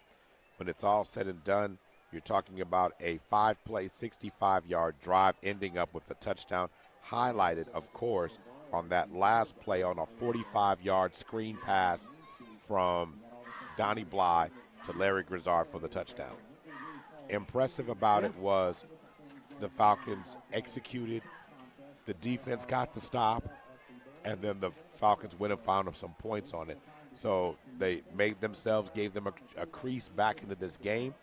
Now with 1:34 to go, because my main concern was score without giving Jones back the ball. Yeah. So I got one of the two things I wanted. It's not Christmas yet, so I didn't get my other gift. However, if they can get them off the field, the Falcons get the ball first to start the second half of this game. It's going to be an important detail. Yes, and like I say, I mean, for overall, like I say, they've been playing very well. Kick is away. Going to be fielded at the 4-yard line. The returner's out to the 25, out to the 30. He's still on his feet. He's still shaking off, and nobody's tackling. They're just trying to hit him. That's it. You can't let this guy, and he gave Jones excellent field position. He's going to return the ball out to the 35-yard line. Catching the ball right there at about the 12-yard line, you're saying, okay, he'll be down at about the 20-25. That's decent. Yeah. But to let him return the ball all the way out to the 35-yard line, that's giving up too much real estate. Yeah, that definitely is. And so we just got to, like I say, just it's fundamentals. It's not a lot about with talent difference there. Those are just basic things about the game. All right. It's a tackling game. It's what it's called, right? It's a tackling game. Yes, that is part of it. 4 receivers, inside slot comes in motion. Hasten Hansen drops back in the pocket, looks, fires across the middle. Pass is going to be caught by Carlos Hardiman. He's going to catch the ball right there at about the 42-yard line. So a quick throw, a quick gain of 7 on the play. Clock continues to run. 1:08 to go, make that 1:06, and before things get started, a timeout has been called by Millwood. Yeah, they're going to run their 2-minute offense on here, and so I think the one thing we got to be careful with is Anson. I mean, he is the key to this 2-minute offense, because if we continue to focus on that pass and we leave that middle wide open, and whoever's supposed to be watching him loses sight, he's going to take off. He's going to take off, and that's going to be a key. We just need to play good defense. It's okay. Keep them in front of us. Just keep them in front of us, and that way that clock can run down. And we walk in here with a 22-6. I'll be happy with a 22-6. You know. Right. As crazy as that sounds, instead of it being 28. Right. 28 or 29. I mean, it's just you don't want to see that. All right, going to work right now. 4 receivers. Hansen in shotgun formation. Ball is snapped. Hansen's going to swing it to the outside. Has a receiver wide open back there, and he's still running on the sideline. That is Hunter Purvis. And then a flag comes in after the fact. He was tackled inside the 40 at the Falcon 37. But this is going to get more tacked on at the end of it because of the style of hit. It's going to be a personal foul, late hit. Personal foul against the Falcons.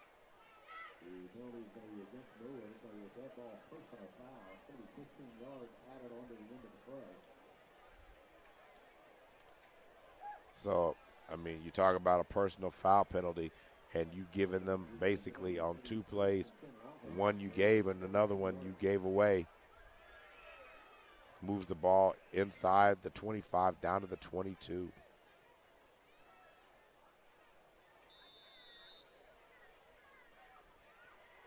Four receivers, ball on the right hash. 57 seconds to go. Going to swing it to the outside and a laser to Collier, who makes the reception inside the 15 down to the 13-yard line. It's strange that they're playing so far off on the receivers, as if they're pretty much just giving them 10 yards. And I know you want to respect their speed, but we've got speed too, so we got to be able just to be a little bit more physical with these guys. Hansen has it, double pumps, and decides to take off. But this time, good pursuit, good open field tackle that time by D'Angelo Robinson. And another timeout looks like it's going to be called with 43 seconds to go. They're going to bring him down at the 10 after a gain of 3.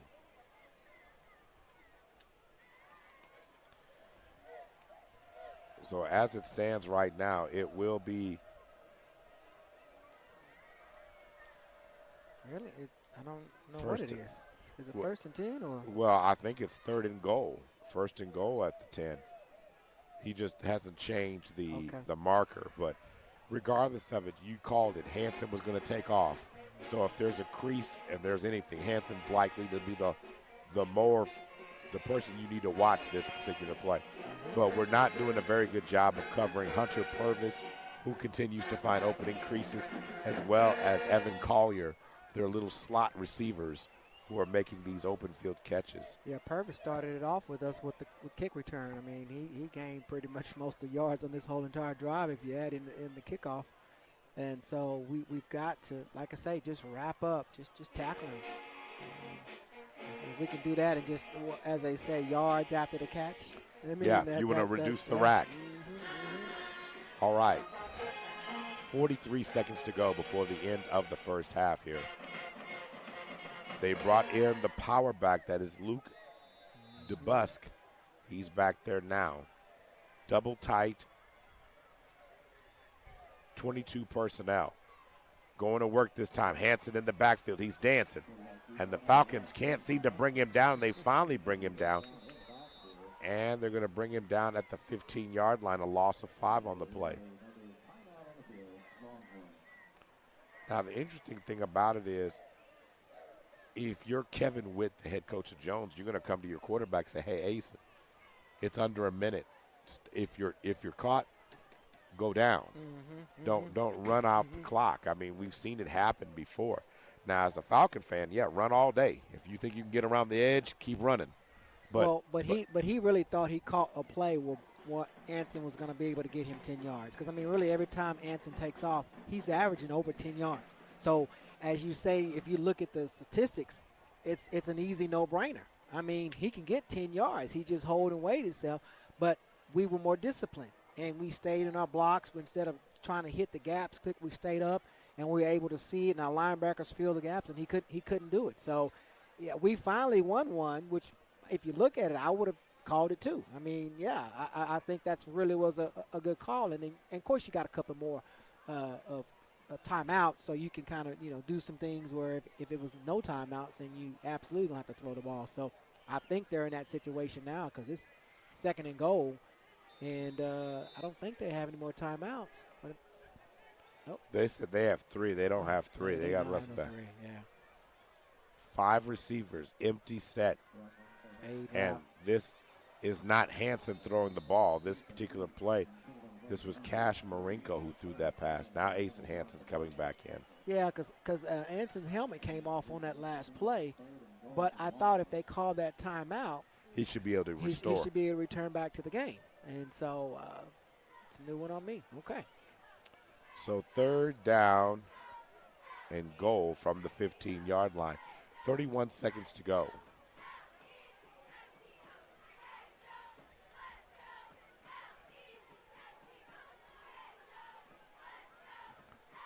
All right, back to live action now. 4 receivers, 2 split on either side. Inside slot receiver comes in motion, setting up trips to the left. Wallace, Hanson, feeling the pressure. He's got room. He's got a crease. He's looking. He's going to throw it into the back of the end zone, and that pass is incomplete. Had to unload it with 20 seconds left to go. But I would argue he would have been better off in that situation running it. He would have. I mean, when he reversed field position and came back to the near side, he had nothing but real estate in front of him. He was set on throwing that ball, and he wasn't doing nothing else. And All right. So now here's the second time the Falcons have been in this position. It's 4th down. And goal. They got single over here. So you got to account for Hanson on the play. It's 20 seconds. This will be the second time that they've been in a scoring position, and the Falcons could turn them away. Let's see if the Falcons can do it. Hanson drops back in the pocket. He looks. Pressure. Has a receiver wide open in the end zone. Touchdown as Johnson came out of the backfield. Nobody covered John Quay, and he made his way into the end zone for the touchdown. Busted coverage, and Hanson danced because he had all day to find him and made the play. So 28-6. And now Colson Lindsay will be out there. 14 seconds on the play clock. Just a reminder coming up. The Love Student of the Month and SSM Health halftime report will be coming up. And trying to get to the outside this time. He's still trying to work his way in, and he does. Power back run by Luke DeBusk as he trucked his way into the end zone and forced his way in there. And the 2-point conversion is good, and Jones now leads 30-6.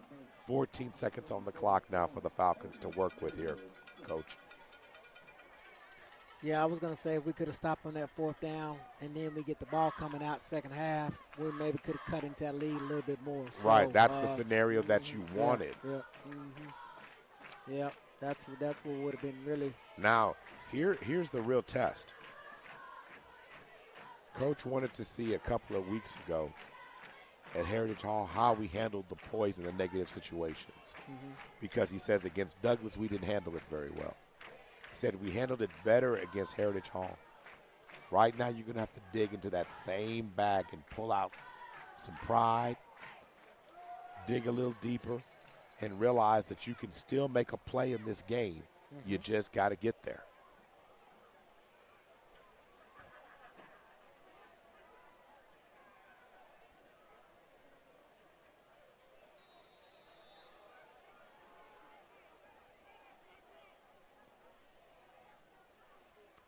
Ball's going to be picked up by Grizzard at the 21. Grizzard looking for a crease. Grizzard finding open field and is going to return the ball out to the 47-yard line with 7 seconds left to go. Nice job by Grizzard on the return.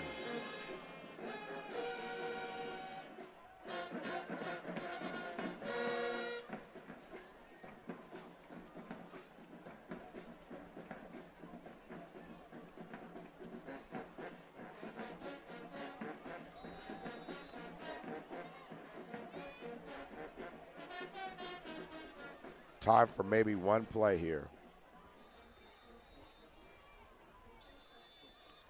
And before things get started, Jones calls a timeout here. A return of 14 to 15 yards.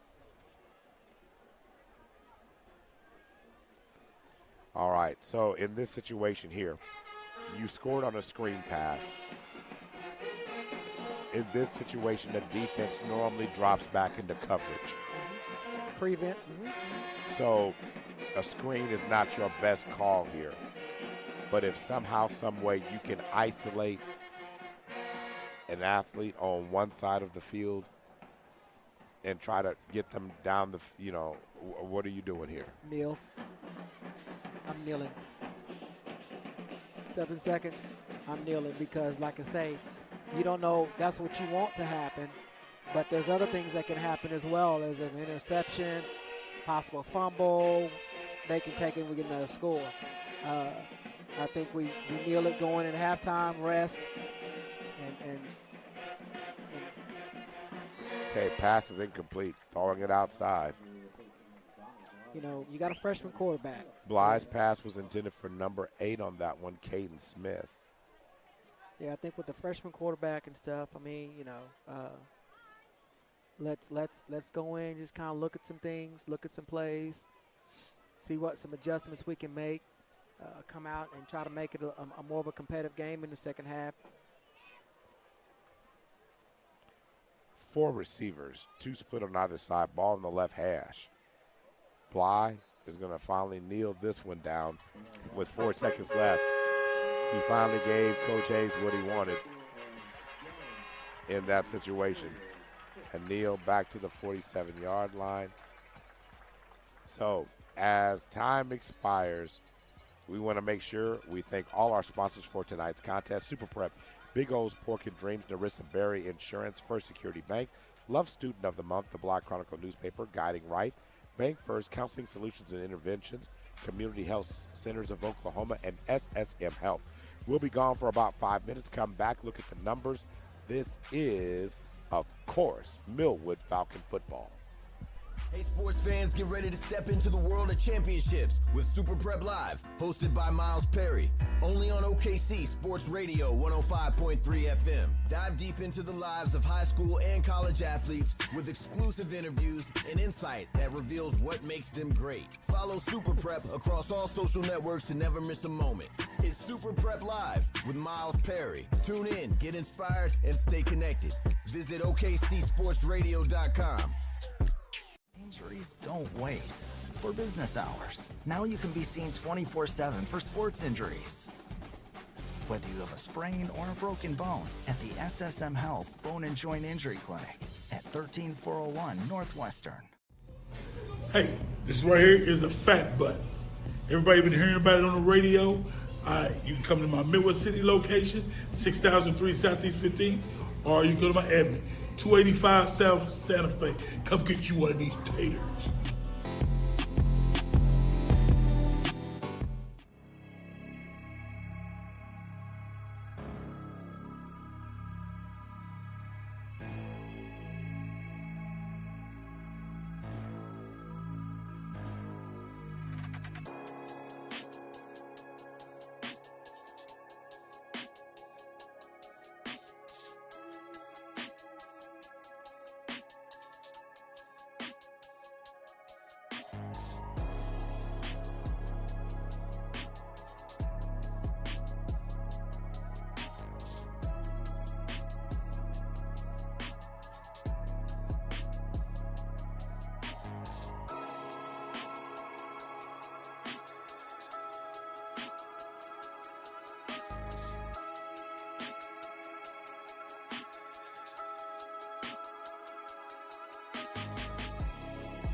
Millwood Falcon Halftime Report, sponsored by Love Student of the Month. Let's celebrate and recognize students who exemplify outstanding characteristics in the classroom and citizenship in our communities. Each month, a student will be selected as Student of the Month and qualify to win a $10,000 cash scholarship. Apply your child or student today at www.kvsp.com. Rules and regulations apply. And remember, SSM Health. Sometimes a player needs the services of a sports medicine specialist, and SSM Health Hospitals has a great team to help you get your athlete back in the game. So trust them to get you back in the game if you need their services. So Maurice Prince and Director of Operations A. Shannon Hayes are here talking about the first half. Your biggest two takeaways from the first half, what would it be, Coach Hayes? Well, like I say, that scoring drive definitely was a good positive note. Also, ending them on downs on defense. And well, actually, special teams. With the punting, being able to change the field position and making Jones have to go the length of the field. So those takeaways we talked about, none of those have happened. So or giveaways. So we haven't been able to turn the ball over. So I'm excited about that. I know you asked for two, but I'm sorry, man. No, that's fine. You have plenty of time to go ahead and talk about that. Taking a look overall at the team stats, Jones has been impressive. They've had 149 yards on the ground, 161 yards through the air. That, do the math, carry the one. That's 310 yards of offense in the first half of this game. The Falcons, on the other hand, one number is not so bad, but the other one is continuing to be troubling for me. 112 yards passing, only 9 yards running the ball. So a total, adding the math again, that's 121. So the Falcons' inability to run the ball consistently is requiring you to execute. And then it's talking about other things. The Falcons are 0-4 on third downs.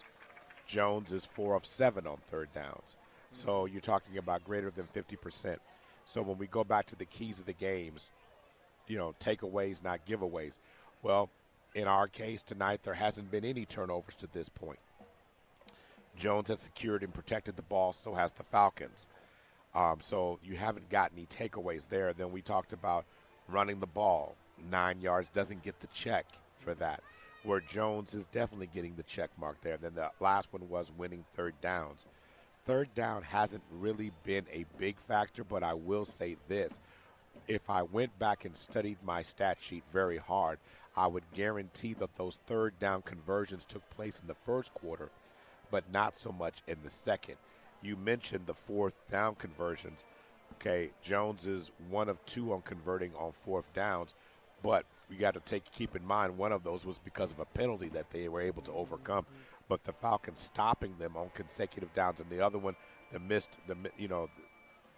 did stop them twice, but that particular number shows up only from the Jones perspective of them not scoring. So they stopped them twice on fourth down, but it was one of those situations where the penalties, the Falcons extended them early, gave Jones such a big leeway, a big ramp, a big runway that it's been tough, even when you've kept them quiet. That really made a big impact on the game. Yeah, absolutely. We've the 9 yards pretty much basically states that Jones' probably game plan was we're gonna make you one-dimensional, and we're gonna make this freshman quarterback try to beat us. And I think that may be their MO, and it's pretty much worked in terms of that. Giving up the one touchdown, that's okay. 126 yards. You got a total of less than 140 yards on a team that was averaging a lot more last year. So right. They're going in really, excited and happy to what they do. So we're gonna have to, and I don't see them changing that. No, why would you change it? So to me, what people, if you've listened or watched the whole game, been watching on PPBC TV, thank you for watching it. If you're listening on your radio, thank you for tuning in. But the biggest stretch of the game was really the last 2 minutes. The Falcons needed a touchdown in the worst way. The score at that time was 22-0. the Falcons scored, did not get the extra point, so it's 22-6, but it's 1:34 seconds left.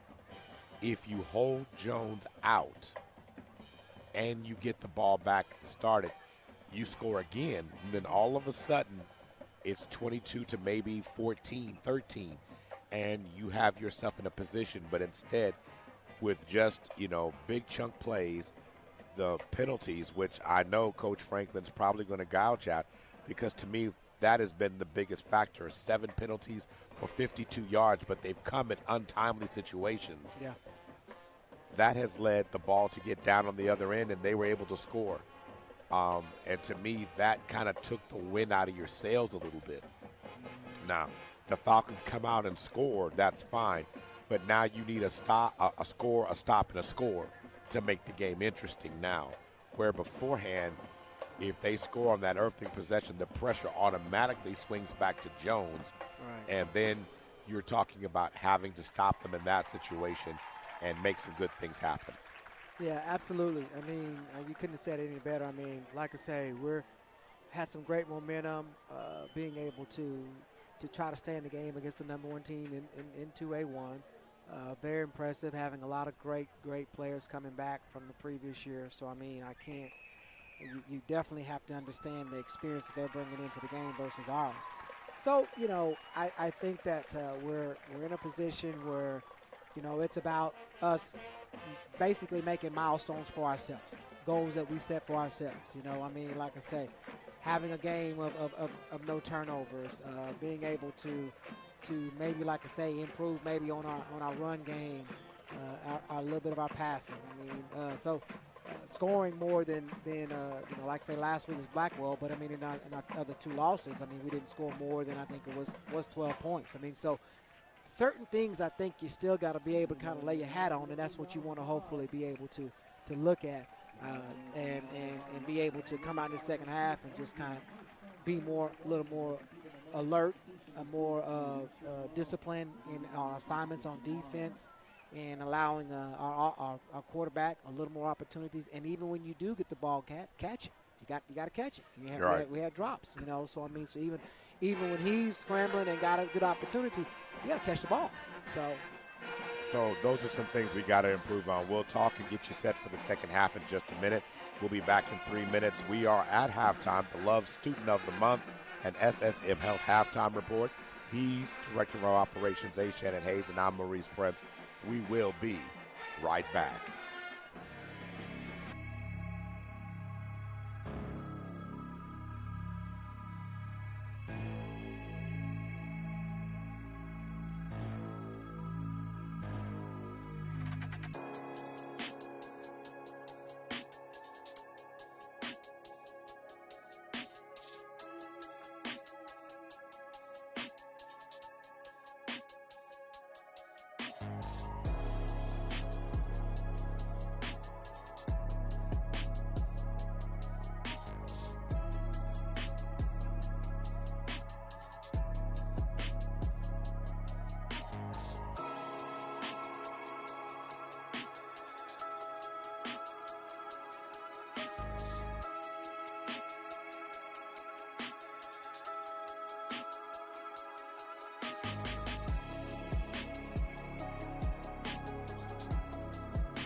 Welcome back to the Love's Student of the Month and SSM Health Halftime Report.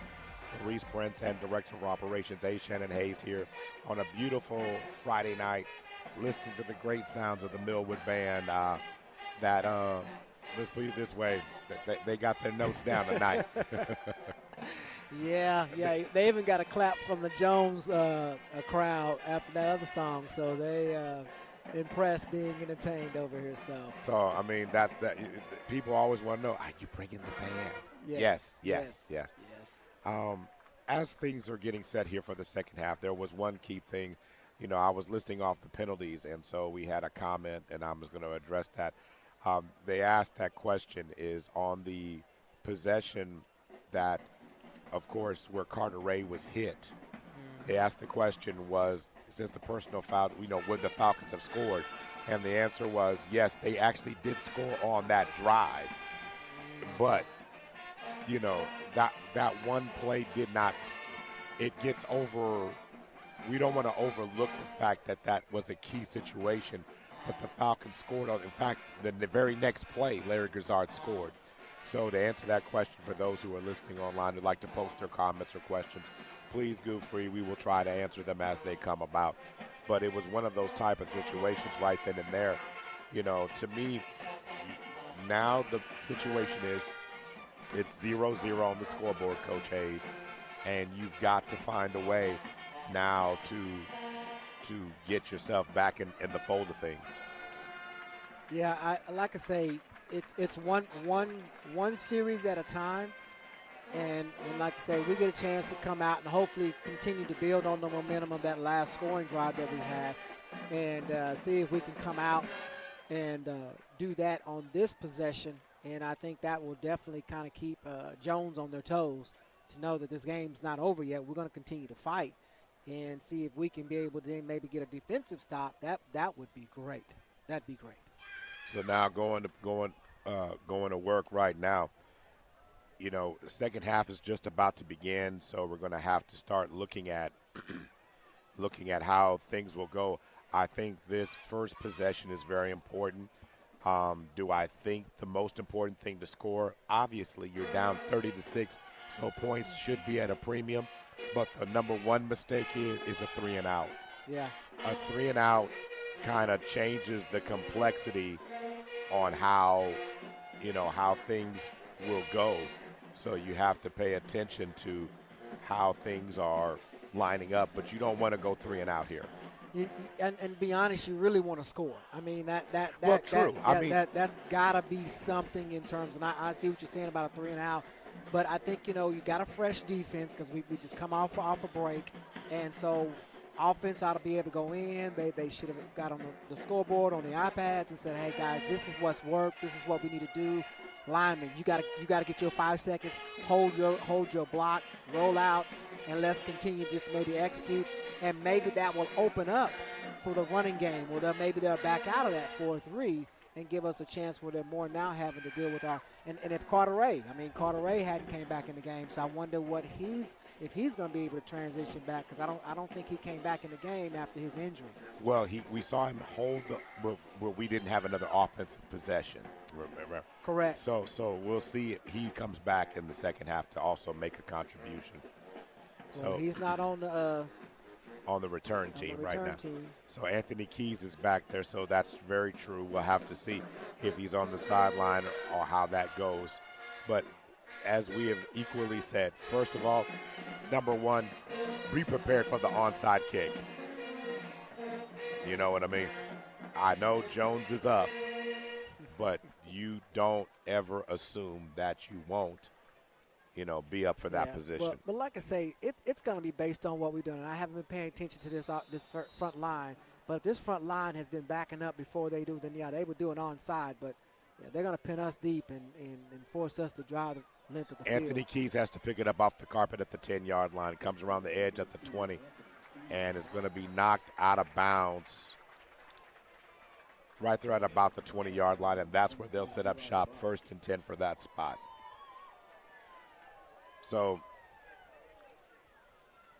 as we set to go here, second half, third quarter officially away.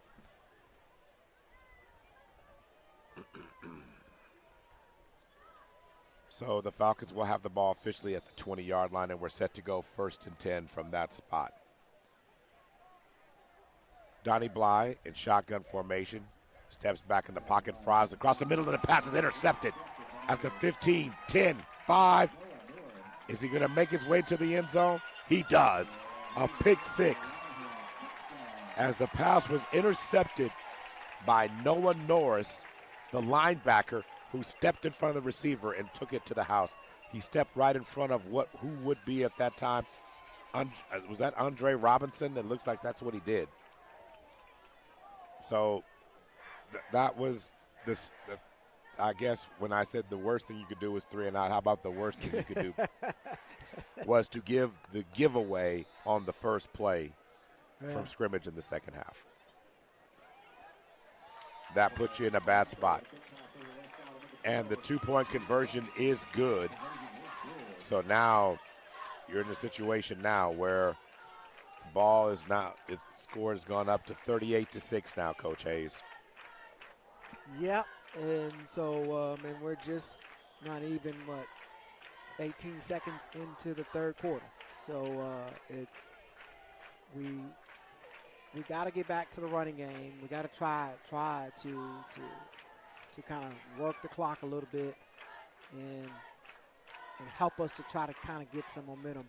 And like I say, it's a young quarterback, and I mean, trying to understand reads and progressions and things like that.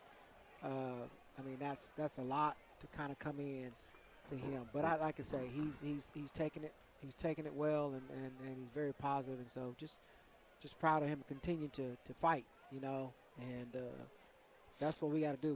We're gonna finish this game regardless of the outcome. They just finish with Falcon pride.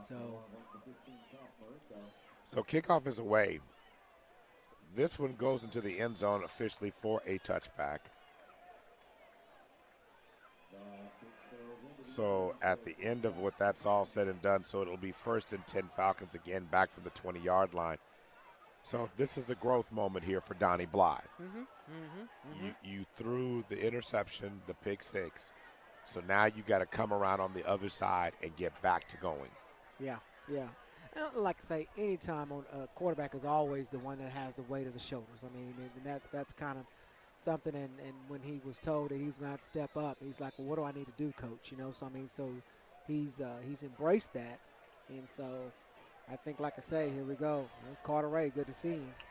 And Carter Ray tries to turn the corner on the jet sweep with a gain of 1 on the play. We just got to block. Set up a wall to give him a chance. But we got to go back to the running game and try to take them off guard a little bit. Try to find them out of position. Get a little spark. Can't be no 3 and out. So even though we didn't do it on the first series, we need to know we can't do a 3 and out here. So let's see how we be able to transition ourselves. 2nd down and what will be 9 yards to go. 2-back formation, 3 receivers, twins to the left. Ball the snap. Bly's going to put it in the belly of Grizzard. Grizzard getting through the initial line of scrimmage by the defense, getting through the line and stepping out to the 25-yard line, a gain of 4. A good run on that play. Yeah, good run. And like I say, the hole stayed open enough for him to at least get through that first wave. And so anytime you can get to the second level, that means that first line did they job a little bit better. So continue just to not give up on it, but let's see what the play call is on this 3rd and 5. So 3rd down and 3. 3rd down and 5, 3 receivers, I'm sorry. And this time Anthony Keys cut to the wrong. I know he chose the wrong hole that time. Keys, that was what you call an anxious back. He hasn't had a lot of touches tonight, so he thought he saw the vision to the outside, and it was really on the inside. So he stepped out, and that allowed the defense to take away his cut back lane, no gain on the play. But Brizard, number 26, number 42, blocked him out the way. He couldn't handle that block. I mean, 42 came down hard on him, and that kind of knocked him out the way, and so shutting the play down quicker than what we wanted to. So it's like I say, these freshmen, they're growing up, and so. Kick is away. And it's going to take a Falcon bounce. Good kick by Denver Young as it rolls inside the 30 and will be down at the 28-yard line. Good kick by Young. So that is where the Longhorns will start off 1st and 10. Jones scored in the second half of this game, first play of the second half, a pick 6 in that situation. So now 38-6. So now if you're the defense, now you got to get one. Yeah. In other words, this is where the Millwood coaches seem to make the most progress with their team. When you think you're supposed to let go of the rope, who focuses, who makes a play in the situation matters now. And Asen Hansen finds a crease up the middle of the field. No one's tackling. And Asen, with a blaze, takes the ball into Falcon territory. It's going to be down at the 41-yard line. What a run by Hansen. Yeah. I mean, just basically hiding, dipping. I mean, like I say, he was exceptional last year. And so, I mean, he's just a good kid and very athletic and strong. So run of 24 yards, 9:16 to go, 38-6 is the score. 3 receivers. Hansen rolls to the near side, sets, fires, throw, passes deflected. Nice job on that time. Drifting back. Nice job overall by Denver Young, who dripped back, who as a linebacker fell back in coverage and deflected the ball. You were hoping somebody would be there to intercept it. Absolutely. Needless to say, 2nd down and 10. Falcons have done this a couple of times against Jones. Jones has moved a lot of real estate, and then when it mattered most, the Falcons have cut him off. Let's see if they can maintain that intensity. Ball is snapped. And in the backfield, Falcon came with a run blitz, but they couldn't bring him down initially. I don't know how Jose Taylor managed to survive that surge. But needless to say, it's 3rd down and 10. He was dropped for a loss of 4, but somehow he found a way to keep going, keeping his balance, and got back to the line of scrimmage. Man, he ain't but about 4'5". So, I mean, you know, it came in high and he ducked, and he did that spin move. I mean, it was he just – and that's not the first time he's done that tonight. I think there was a couple other plays we've had him for a loss, and he was able to spin out that. So, I see how they do a back by committee here because they've got a couple of really good, exceptional running backs. Different styles, yeah, different absolutely. level. Yeah, from the number 12, who's kind of like their powerhouse. Number 5, I think he's more of a speedster for him. And then that number 26, I mean, he's just strong. He's almost like a little Barry Sanders type of little, outfit on him. So it's so you gotta try to fight what poison you can on each one of those. But we definitely penetrated that line. That was really good by. That's one of the best. Yeah. I mean, that was a run blitz, and they did a great job. Except they didn't bring down. They were not able to bring down Mr. Taylor on that play. But it looks like we're looking at about number 51, and he looks like he's be able to get up here in just a second and get up under his own power. Looks like a cramp. I think he got looks like a cramp, and that does happen. And everybody always asks, "But isn't it cooler?" Yeah, that's still get cramps. That doesn't change. Gotta hydrate, and again, your body was probably draining a lot of fluids when it was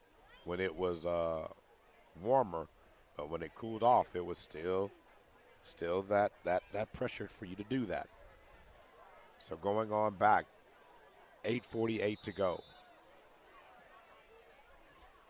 Hansen, 3rd down and 10. 4 receivers, empty set. And this one, back shoulder throw, and it's going to be caught by Carlos Hardiman. Stepping out of bounds inside the 30 at the 27-yard line. Another good throw and catch, pitch and catch there.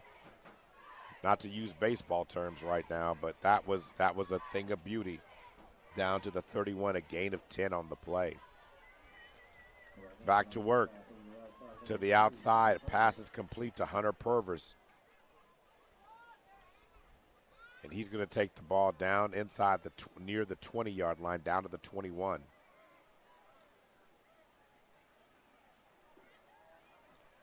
Yeah, Purvis is another one of the good receivers that they have in this receiving core. So down to the 21-yard line now. Second down and what will be about 4 yards to go. Going to swing out in the flats, and again, the running back came out of the backfield and became the lead blocker as Hunter Purvis blasts his way into the end zone on a wide receiver screenplay. But but there is a flag. Is there a flag on the play? Yeah, unsportsmanlike conduct, excessive celebration.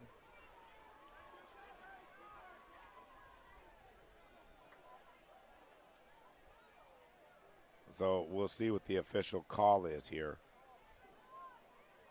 Yeah, and he's getting an earful from his coach. So he's definitely not happy with that one. So the unsportsmanlike conduct will be enforced on the kickoff here. But as it stands right now, it's 44-6, 7:46 to go. And right now, Colson Lindsay is going to come out for the extra point attempt.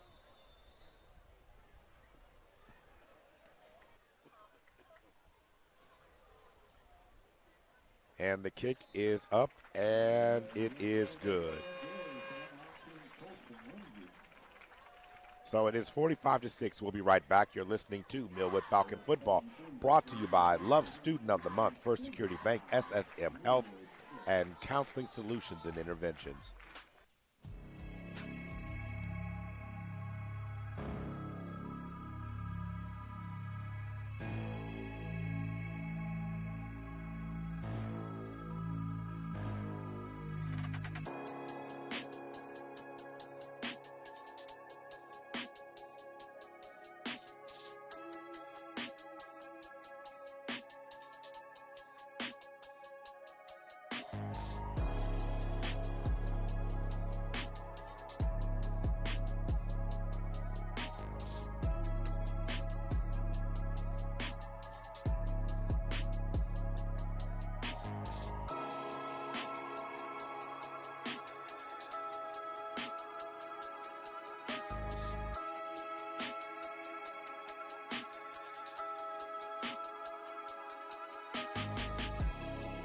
Is the score right now. And I think we got a penalty of roughing the kicker. another one, well, I thought it was the personal foul was being initiated, but then we got another penalty at the end for roughing the kicker, moving the ball back. Yeah, I guess moving it back to the 40. I just heard the announcer announce that, and so we got personal foul for excessive unsportsmanlike against Jones. And then there was another penalty for roughing the kicker given to Millwood. So that moved the ball from where it was back to where it belonged to begin with, which is the 40-yard line. Here we go, set to kick it off. Kick is away, and this one is going to go into the end zone for a touchback. That one kind of scared me for a minute because the ball looked like it bounced back in. It's the NFL. That's a real ball.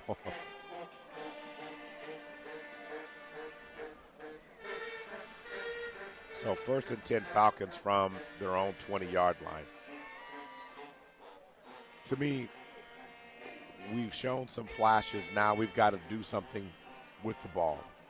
Yeah. You know, you scored at the end of the second quarter, but Jones took the air out of you a little bit, and right now we haven't gotten back to executing. Something this team is going to have to do. Pistol formation now, ball is snapped. They're going to give the ball to Anthony Keys. Anthony Keys with a hard one-cut move. Brilliantly done. Out to the 25-yard line, a gain of 5 on the play. Anthony Keys, a quiet night to this point, but that does not mean Anthony Keys. He's fully capable of an explosion at any time. Yeah, he definitely is. And so, like I say, you just give him a little bit, he gonna take a lot. So pistol formation, and this time Anthony Keys looking for daylight, and there is none. Maybe gets a gain of 1 out to the 26.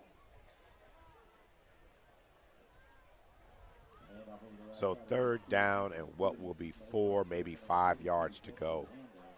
Under 7 minutes to go, and our score is 45-6 in favor of Jones.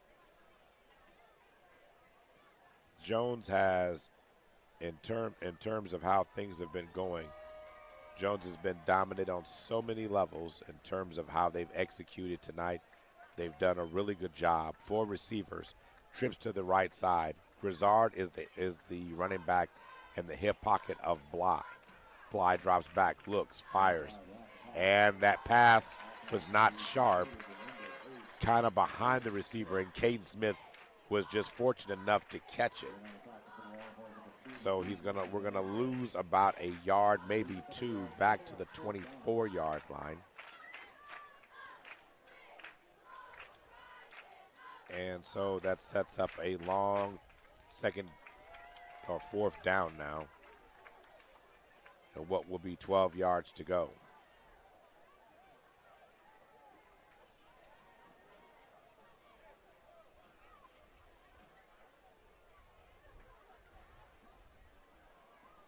So Falcons are going to get flagged here for a delay of game penalty, but I don't know if they said, nope, they're going to give them.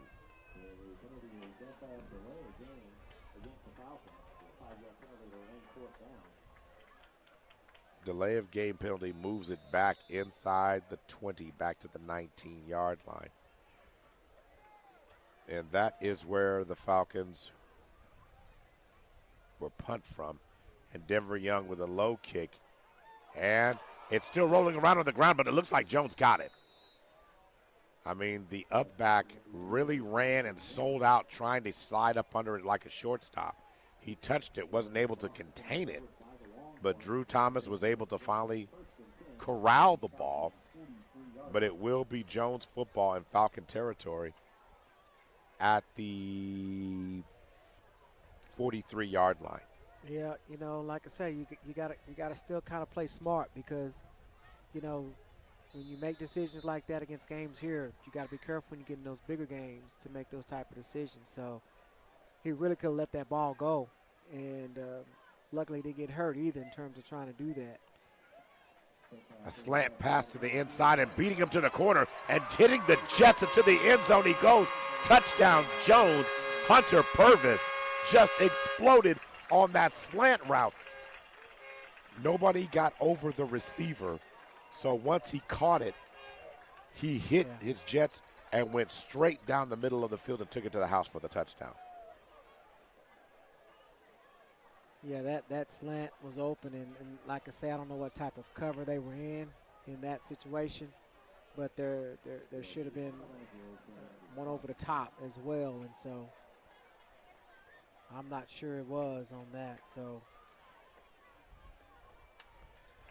as it stands right now, it's 51-6. That play will stand. We have an injured Falcon in the field.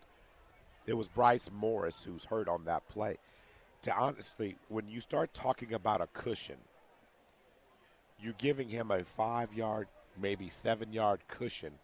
So if you don't have a good first step in, Hunter Purvis is a junior. He ran that slant, broke in, and once he hit it, the safety was out of position, and he literally ran past the coverage. That's not supposed to happen. You bracket coverage, so if somebody runs out of your zone into another. But if you're giving me that type of space, when I catch the ball, you've got to be able to close on my direct, where I'm at. Mm-hmm. That did not happen on that play. Instead, that bracket coverage, the safety moved, but you moved over, and Hunter Purvis was at full speed, and so you get looking like you're slow because he literally ran right past you. But he gave me inside. I mean, I don't know what the coverage is on that or whatever, but I tell my DBs, you better not ever give an inside, because you get an inside, you're gonna get hit. I mean, so really and truly, giving your outside shoulder and allowing the extra defender, which is the right out of bounds, is pretty much what you want to do. So when you're playing that deep coverage, you're expecting the receiver to break up and then break to the outside. But that's not what he did because the safety keeps cheating over. So when he hits this post and the corner doesn't come up and cut the route off and misses the tackle here, you're playing in, but you already moved in and you just opened up the lane. I mean, not to be silly here, but as the extra point is good on that play here, I'm just going to say here, I question whether the Red Sea was that open, because that's how big that window was. And by the time everybody else is watching their side of the field, no one reacts. No one's supposed to beat the safety. You know what I mean? Right. So when you have a high safety, the question is, what are you looking at? Are you looking at the quarterback or are you looking at the receiver? In this case, the safety is looking at the receiver, not the quarterback. Because if you saw the quarterback lead him, then you're like, okay, I know where exactly to be. Again, this is young experience, and then you didn't think it was that fast. When you play against certain teams, they've got that level of quickness to burn you and beat you to that spot. And like I say, he has the most yardage tonight. So it's almost one of them things that now, guess what? I need someone cover under and someone cover over. I mean, it's literally where you want to double cover this kid, because he has been just dynamic all night long. Yeah, so Hunter Purvis, we've called his name 3 or 4 times tonight. So you don't get a one-on-one with him anymore. You need to get some help over there to compensate for his ability. And then, like I say, he's got a really good quarterback that's throwing the ball too. So you've got to be able to shut it down. 52-6 is the score. While we're getting the Falcon offense back on the field, I want to thank all our sponsors for tonight's game: Super Prep, Big O's Pork and Dreams, Narissa Berry Insurance, First Security Bank, Love Student of the Month, the Black Chronicle newspaper, OKC Heart and Soul, 92.1 1140, OKC Sports Radio, 105.3, Guiding Right, Bank First, Community Health Centers of Oklahoma, Counseling Solutions and Interventions, and, of course, SSM Health. Back to live action now. 4 receivers, trips to the outside. Bly in shotgun formation.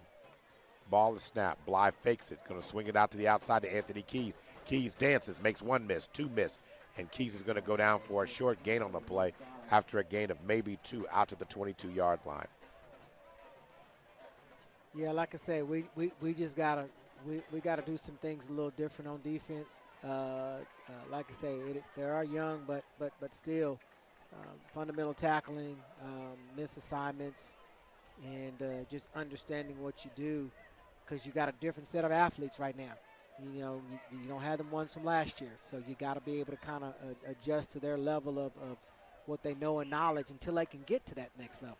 All right, jet sweep play, throwing a screen, and Grizzard, that play, and once again, a trouble snap. Again, it threw off the timing. Bly had to adjust, and because of that, Jones was able to read the screen and shut it down. Yeah. So pass play from that to Grizzard. It yields, as we have another injured Falcon. Yes. That's Grizzard. Yeah. Looks like another cramp. So Grizzard is down. He's trying to stretch it out. The Falcons, and this is a tough time of year. What I mean by that, you have cool nights, but hot days. And when you have cool nights, players don't always understand the importance of hydration, that those transitions causes your body to use more. Early on, your body was burning out the fluids. Now you're still out here pumping, but you haven't put anything. Oh, it's cool. I don't need a drink. Yeah, you got to keep those fluids in you. So there's a lot of pickle juice being used tonight. These kids don't drink enough water. just call it what it is. They don't drink enough water. So I don't care if it's hot, cold, whatever. They just don't drink enough water. I mean, your body needs water. I mean, it's 90% of your body is water. And so when you don't replenish that, I mean, you've practiced all week long. So, they ain't probably got a few squirts or whatever, and then you got this game coming today, and you haven't replenished your body ready for it. So. And here's the thing about hydration. It's not something that you just say, hey, I want my body's not. Your body starts telling you, and it gives you the warnings, but sometimes you don't feel it to the cramp, but it's one of those type of things. Broadcasting, we have to have water, not just for throats like mine. That's the allergies have got all in there and messed me up this week. 4 receivers, because we're back to live action. Grizzard ran off on his own power. Bly's going to put it up, throw to the outside, and Carter Ray makes some kind of reception. Nice. He dances, and he's going to be close to a Falcon first down. How did he catch that one, Coach? Wow. Carter Ray's has some good hands, and so he made a move, and he's still a little gimpy, but he's back out there. So that was an excellent move after the catch. That looks like a pass play of 10 yards out to the 32 from the 22. Do my math. Yeah, that's 10 yards, Mo. 3:46 to go. 52-6 is the score. Anthony Keys will come set in this right in the single back formation. Carter Ray comes up. High snap again. Anthony Keys with the and he's still on his feet. They're saying he's still in bounds. He's going to rock out of bounds. I just thought he stepped out of bounds here at the 50-yard line, but the officials said he didn't step out until he reached the Jones 43. With a nice sweep play on that end. The fake jet sweep and the kick out, and Anthony Keys lost his footing but gained it right back. Anthony Keys' biggest run of the night into Jones territory at the 43-yard line.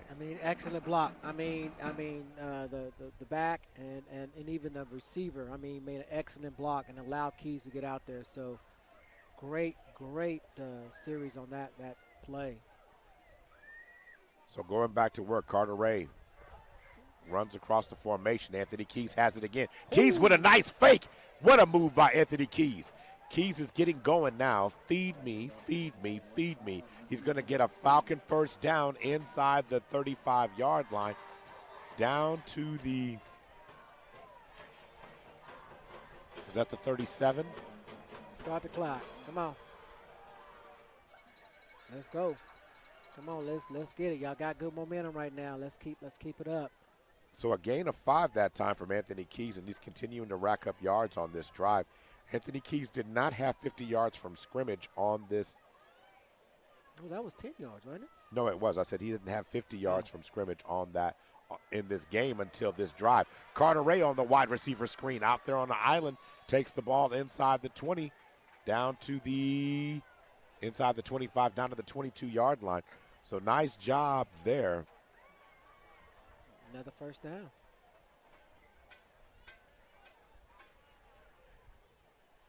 So back-to-back 10-yard gains for Anthony Keys on that. And then this last one, we have a pass play out to Carter Ray, who takes the ball down inside the 20, down inside the 25, down to the 22.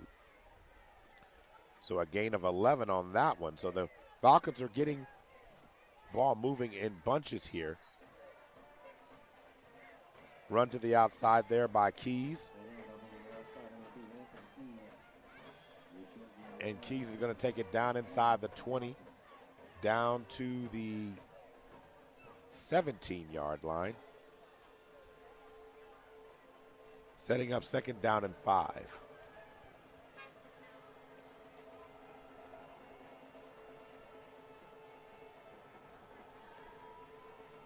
Four receivers now, trips to the right side, 12 seconds on the clock. And in the backfield for the first time today, we've got D'Angelo Robinson. Bly rolls, throws, Keys makes the reception.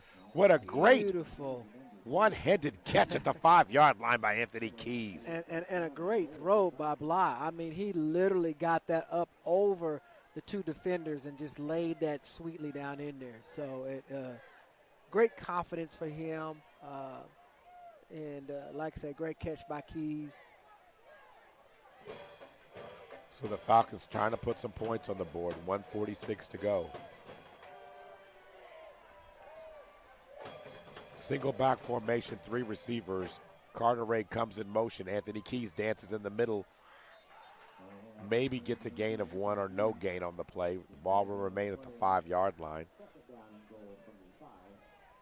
So second down and goal from the 5. 1:32 to go before the end of the third quarter. 52-6 is the score.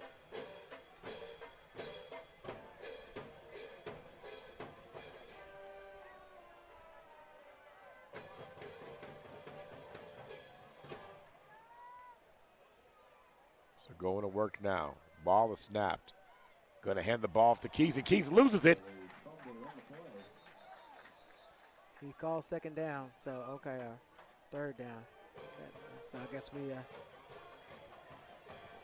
Okay.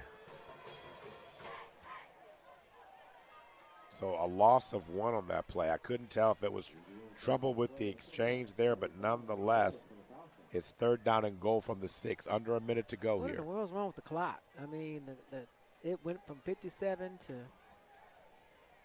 39. Now it's okay. They adding time. They're taking time away. Like, So 3 receivers, twins to the left, stacked. Anthony Keys comes in motion, and this time Blythe with the reverse pivot, rolls. Blythe throws it up into the end zone, gonna be caught. Touchdown, Falcons. Good job. Larry Grizzard with the catch into the end zone. Grizzard with the second touchdown of the night. Nice job. Nice execution that time by the Falcons. And nice job by Donnie Blythe with the reverse pivot. Comes out of the end zone, throws on the run, and hits him. So 52-12 is what it is right now.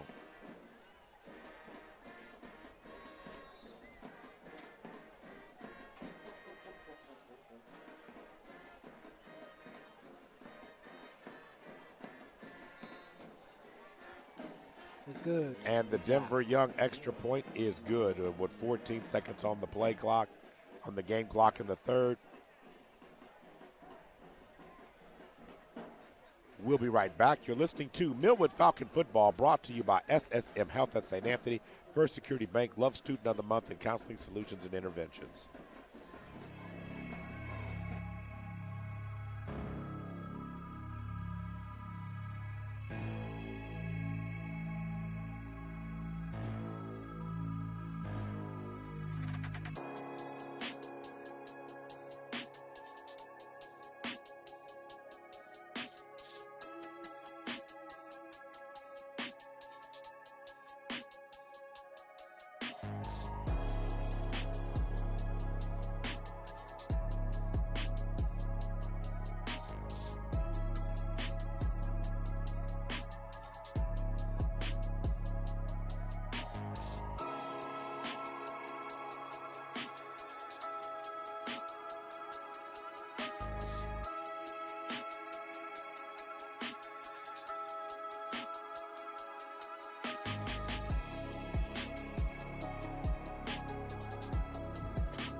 Welcome back. We're still in the third quarter here. Maurice Prince and Director of Operations A. Shannon Hayes. Falcons set to kick this ball off.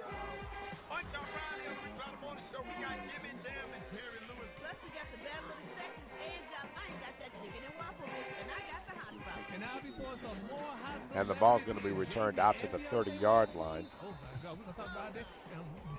So,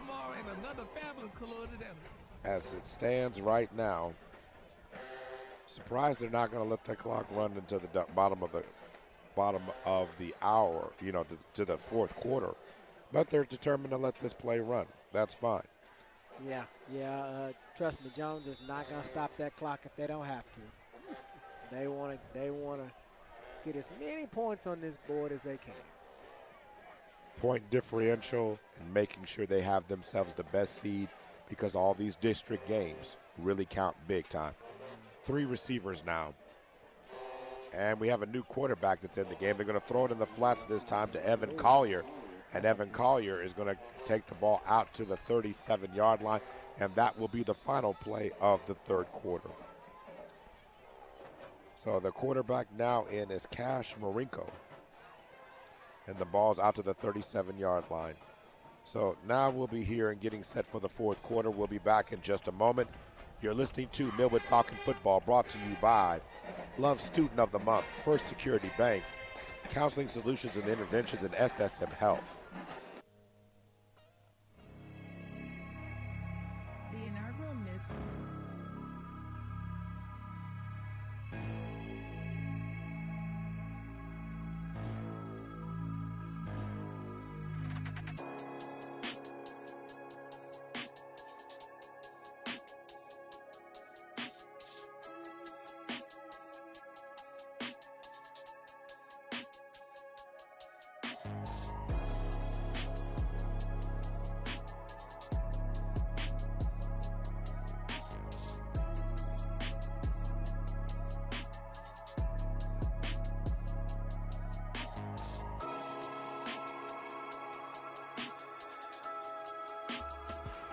All right, time to start the fourth quarter. Falcons down 52-13. Final 12 is on the clock right now. New quarterback in the game for Jones Longhorn is, of course, Cash Marinko. Ball the snap. Marinko looks, throws to the opposite side, has a receiver up and wide, tries to make one. Falcon miss, but it does not matter. He gets enough. Gain of about 4 on the play. He needed 3, but got 4. Will get them a first down at the Longhorn 41-yard line. First and 10 from that spot. 52-13 is the score. 11:46 to go in the game on this one right now. So 4 receivers now. Coming across and before things get started here, we have a false start being called against the Jones here. That'll move the ball back inside the 40, back to the 36.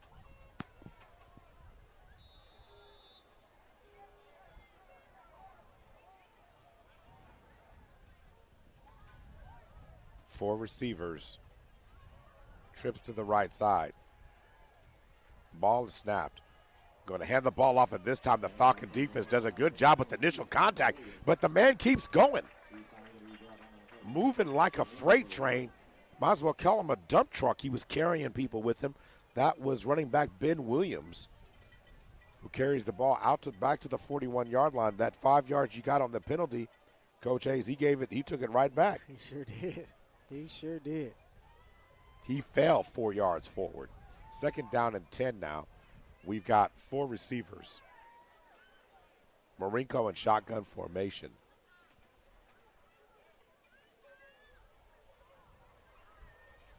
Inside receiver comes in motion, setting up trips on the right. And this time they decide to run downhill again. And clawing himself forward is Ben Williams.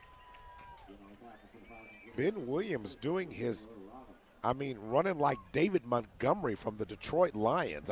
That type of low center, clawing forward, just puts you in mind of the style of runner. I'm not saying that he is. Yeah, man. He looks just as good as the first 3 running backs we done seen over here for Jones. Third down and 4. And before things get started here, the officials are calling for time. Not real sure as to why. We got a issue with the equipment for Millwood. Okay. Looks like his shoulder pad strap is having issues there.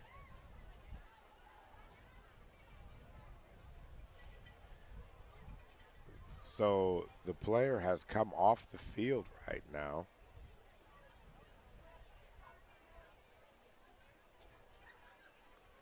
So we're back to live action now? Yep. All right. So going back to work, 4 receivers. Inside slot receiver comes in motion. Falcons rotate down. And this time you're one-on-one again. And that ball bouncing around loose. And the Falcons have a chance to get it. Do they have it? Remember, Levin Looks had like a chance. Jones. He tried to pick it up instead of just grabbing and falling on it. He was trying to take it to the house. Fumble on the play. They still haven't said who got it, but. So there's a discussion going on under the bottom of the pile is what you're trying to tell me, Coach Hayes. It looks like 4th down. 4th down. Jones still has the ball. So it will go down as a loss of 4 on the play.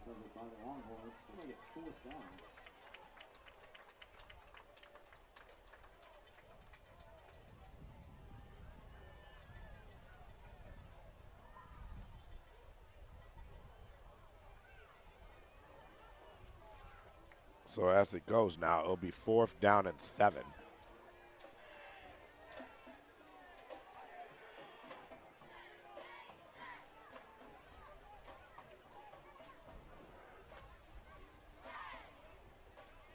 So Jones is going to punt the ball.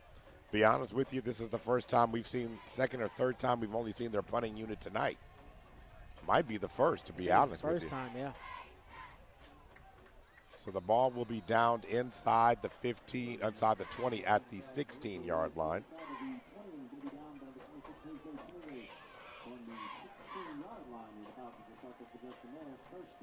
So 1st and 10 from that spot, 8:51 to go.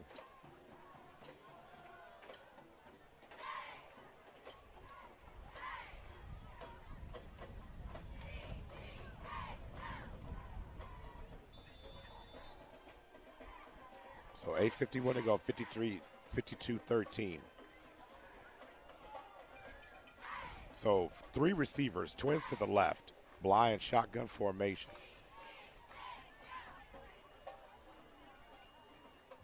Rolling right, going to throw to the outside. And Anthony Keys makes the reception. He's still on his feet, but all the real estate he gained, he's going to end up giving back.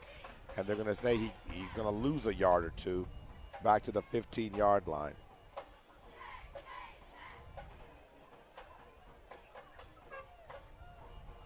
And people who are watching, and Coach Hayes, I'm going to bring up this discussion because I actually had this discussion with a Falcon fan or parent during the Heritage Hall game. I'll bring it up to you following this play.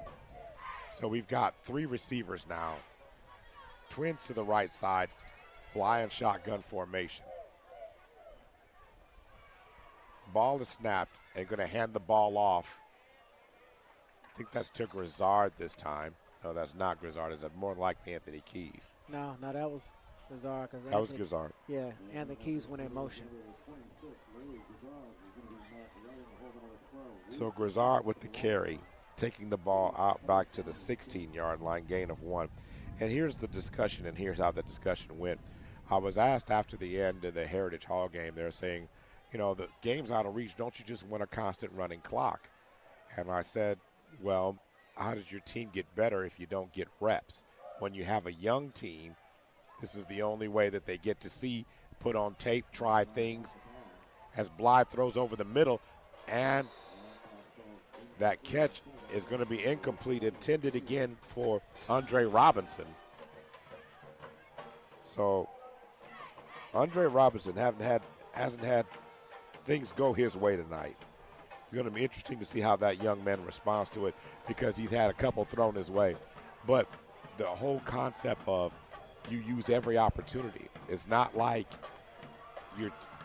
this is not saving somebody for later. This is a matter of getting these young kids experience reps, going deeper into your bench to think, what's your philosophy or your feeling about that? Because I said that's what the intent is got to be. Because when you have games like this, you know, in high school, they always say, don't you want to spare them and all those other things. My attitude is always about reps. You can't get live reps in practice. You can only do so much in practice, but getting the team exposed to some things. What's your thoughts? Well, like I say, my thought is that I am for a running clock, and if it's one of those things where offense is not moving well, defense can't stop anybody, you're not really getting anything out of the game because maybe the talent levels or whatever and the execution is not the same. So how much more do you really want to try to, because to me, sports should not be about tearing kids down, but by building kids up, giving them confidence, learning them, teach them adversity and various things like that. And so when you sit there and just, when the score is out of reach for more than 30, 40 points, what is it really going to do? So as coaches, to me, I think that's probably one of the best things about a coach is to learn, grace and knowing when it's time to say, hey, you know what, there's nothing else we can do against this team. And so let's learn to be good sportsmanship. And so big time run there by Ben Williams. Ben Williams is definitely inking himself, if you're a Jones fan, as an individual and a player to watch going forward.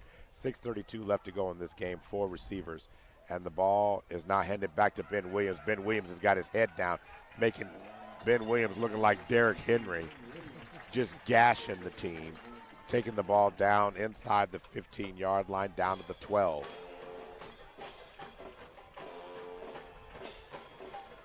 Yeah, like right now, I mean, you know, if you look at our guys on our sideline, on the defense right now, I mean, their hands are on their hips, you know, so, I mean, they are gaps right now. And so trying to get them some breathers and different things like that, I mean, they fought a hard game, and just Jones has a lot of talent on their sideline. So Ben Williams with the carry again, taking the ball inside for a short gain down to the 11-yard line. And right now, you know, I'd be shocked if Jones throws the ball again. You know, this is one of the things that you become one-dimensional. You run the ball. By running the ball, the clock keeps going. So Jones like, hey, we know there's nothing else. So let's keep the ball on the ground, run it. If we score, we score. But if not, a score like that is not disrespectful versus you throwing a reverse, you know, I mean, doing some trick plays. You know, you just pretty much now are just kind of, you know, showing good sportsmanship towards the other team. So Ben Williams powering his way down to the 5-yard line before getting blown back, and Ben keeps grinding.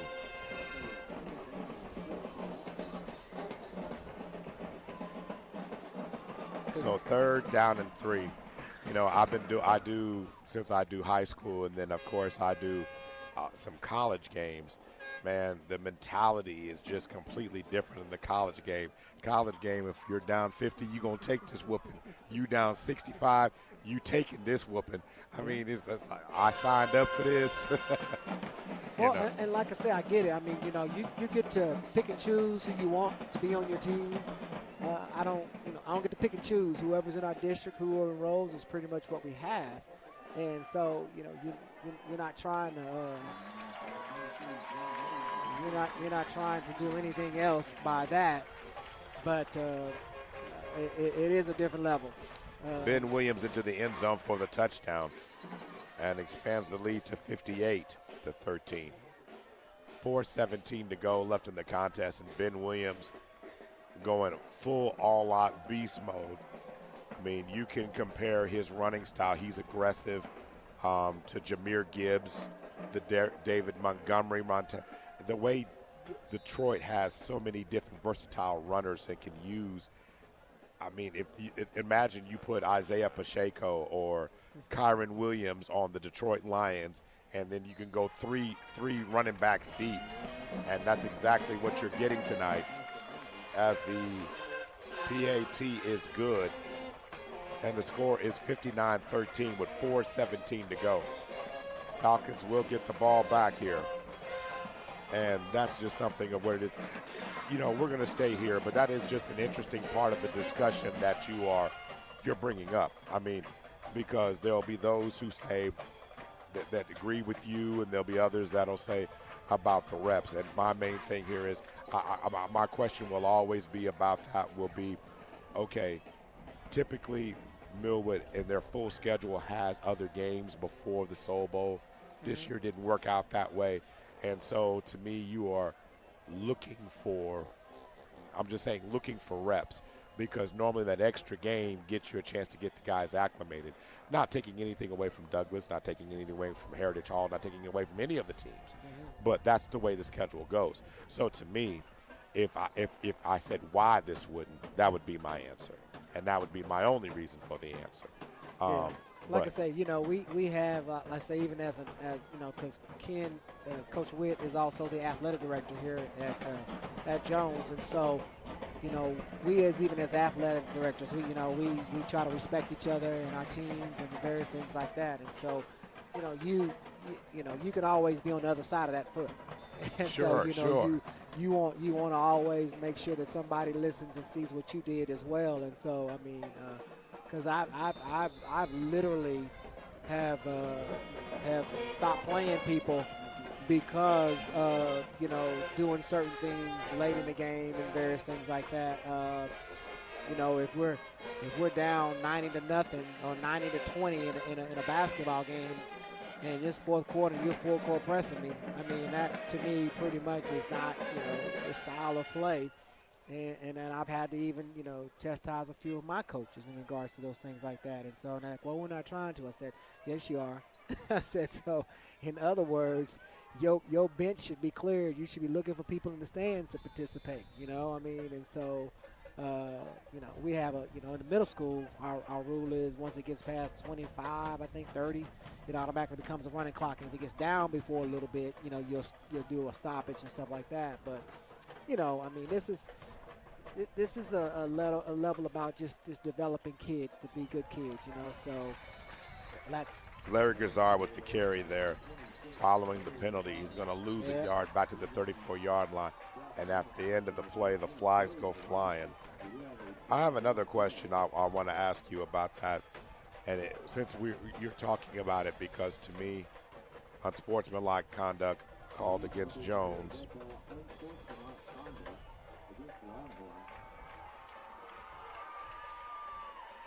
So that's going to move the ball up to the 49-yard line. And you said it because everybody who's in the business knows these things. But what I will ask you this, since should the OSSA consider teams that haven't had success, and I'll get to that after this play, 3 receivers now, twins to the right side, Bly has it, rolls to the right side, has an open field, throws it, and he throws it behind Carter Ray. He tried to measure that throw. That was one of those, if he stops, plants, he completes it. Yeah, or like I say, he had real estate. He literally could have ran to Carter, really, I mean, and gained almost 10 yards on that play. Ran the ball to Carter. Okay. When you have teams, and I'm just going to throw teams out there are teams like U.S. Grant, Capitol Hill, who are struggling in Class 6A. Should they be brought down because for the sake of the kids, not because of their size, they don't have any success? Move them down in football. You stay upward in the other sports to remain competitive. What is your feelings about that? Because to me, this is one of the last few forms where kids can have positive experience. I understand NIL's changing everything, and we're seeing, you know, the transfers and all that other stuff becoming a factor in this sport. Where do you feel it stands now as Anthony Keys runs for 9 yards? Well, it would be too hard to really try to keep everything, you know, clean or whatever. I mean, that's to me would be the challenge. I definitely agree with that. Now, some things that people are looking and considering is having what they call a non-conference type of a schedule for those type of teams to kind of just help them build their programs. So, you know, maybe those teams will get together and they'll step out of the OSSA for a particular sport, and they play like almost like a scrimmage schedule. But I mean, they'll have that schedule where they can play against teams that are more in their level, in their league, so that they can build confidence and be able to grow their program. And then once it gets to where it needs to, then you apply to get back into the OSSAA so that you can be able to, you know, then compete, you know, on that type of level. Interesting on that philosophy, only simply because I believe, you know, is Larry Grizzard with the carry here. Grizzard hammers his way down, and a good run by Grizzard, taking the ball inside the 40 down to the 37-yard line. You know, now I'm telling on my age, as they say, when you start talking about things like this, but there was a time in sports where if you were not trying to go D1 and you just wanted to try and learn a sport, that you could come out and do that. There was a time. Mm-hmm. Now, you know, every high school team is a professional team, and I don't mean that here. I'm just saying in the minds of parents and things like that. So a kid who doesn't have experience can come out and learn the skills of a player.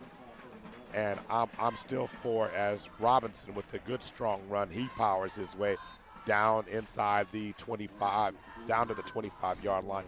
Nice run that time tremendous run by D'Angelo Robinson down to the 25-yard line, a gain of 11 on the play. And that sets up a minute 29 seconds to go, score 59-13. But back to my point, where you could do that. Nowadays, you don't have a chance, because I believe high school was that chance to have that experience, that chance to learn the skill. You didn't have to be playing it as soon as you was in Pee Wee and 10 years old to learn how to play some of the sports. but I understand the sports culture of society has changed in the time. But to me, it was an important thing that you could do. And I believe there are certain places, certain schools that you can still come out and learn, even though they haven't a functioning thing. It's all about the coaching and the environment the kids are placed in. But that being said, what's your thoughts about that one? I got that one for you. Well, so when you don't worry. We could do a whole talk show, folks. Don't worry. I can go with Coach Hayes. It'll go from here to midnight. Now, we won't do it tonight, but I'm just making a point. To me, sports, like I say, is just something that our kids need to be active, have some positive things to look at. And so you look at where a few years ago the OSSA had to put in place the Egregious Act in terms of that because of the way people were just yelling and acting and screaming in the stands and mad about either what's going on with the refereeing, officiating, what coaches are doing, and it's kind of got a little bit out of control in terms of that level to where it should be about the positiveness. It should be about team, collaboration and teamwork and so it's there. I think there's a lot of things that we've lost. That I mean that was I went out for sports because I enjoyed just playing and having a chance to hang out with my friends and if I'm good, I'm good. If not, I'm just I'm glad we're having fun. I mean, and you're making good, lasting memories. And so now it's like everything is like you said, it's professional.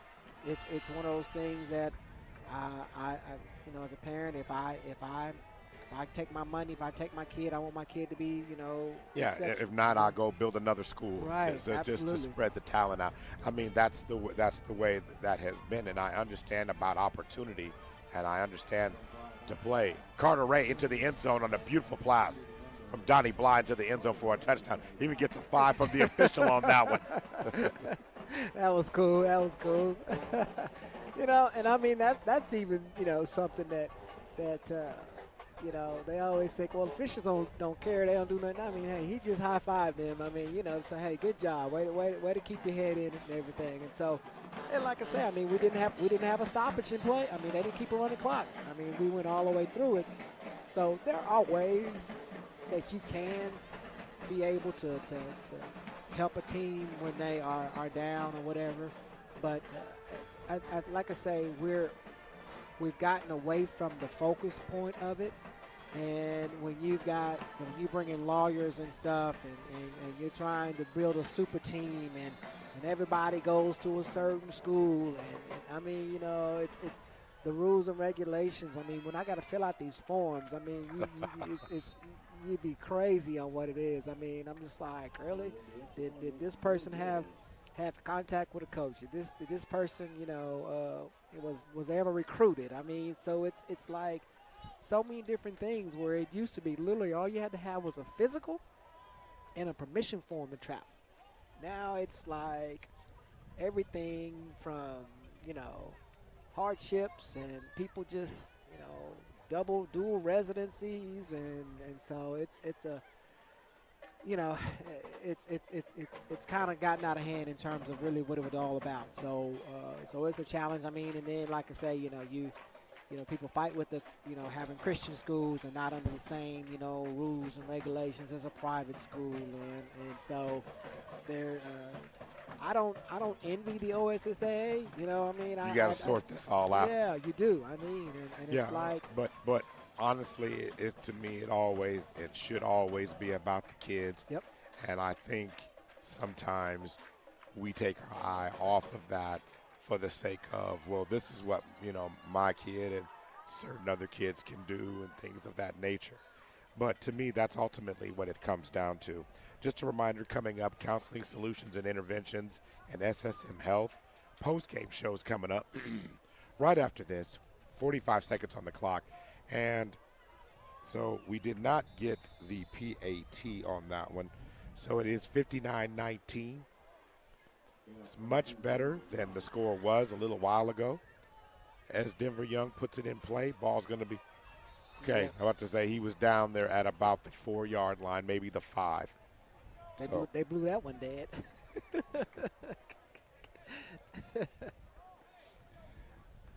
So,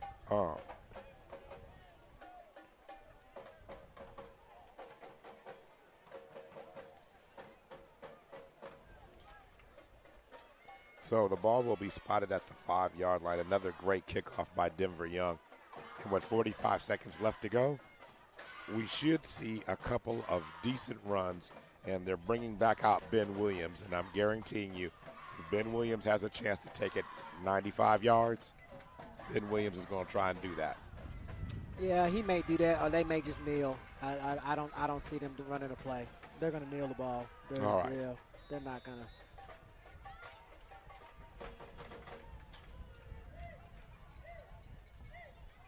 So the ball is snapped, but he downed it at the 1.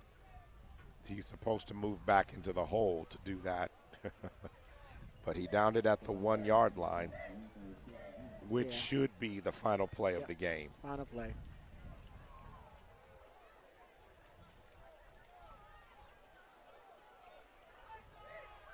And it is. So the Jones Longhorns will improve to 5-0 this season after beating the Falcons 59-15. 59-19, excuse me. The Falcons will now fall to 1-3 on the season, 1-1 in district. And we'll tell you about both teams' upcoming opponents and take a final look at the statistics of tonight's game. That's coming up in just a minute. You're listening to Millwood Falcon Football, brought to you by Counseling Solutions and Interventions, SSM Health, First Security Bank, and, of course, SSM Health. We'll be right back.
Welcome back to the Counseling Solutions and Interventions post-game show, along sponsored with SSM Health.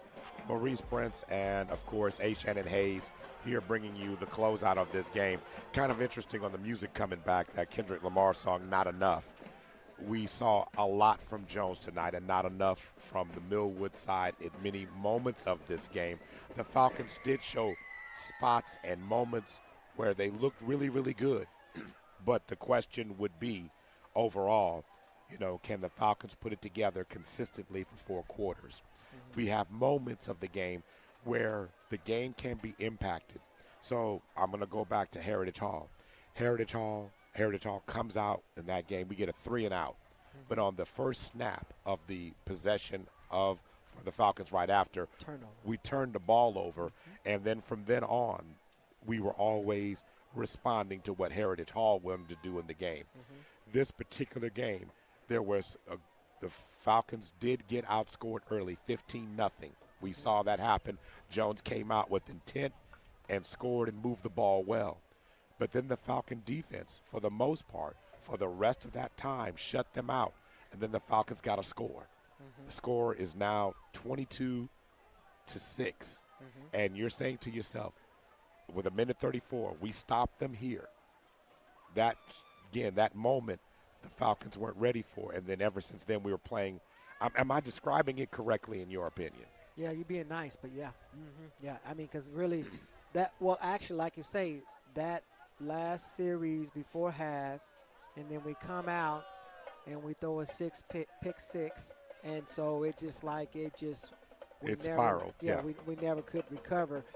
Versus with Heritage Hall, it actually came sooner. So if you want to look on a positive note, we were able to hold off the number one team pretty good for the first half, and really, and even with some of their scores and different things, penalties, miscues. I mean, drop balls. I mean, so there's a lot of things. Got 9 penalties, 72 yards tonight. I mean, yeah. So if you eliminate those, now some of those are always spotty, so you can throw out 2, but regardless, 9 is 9.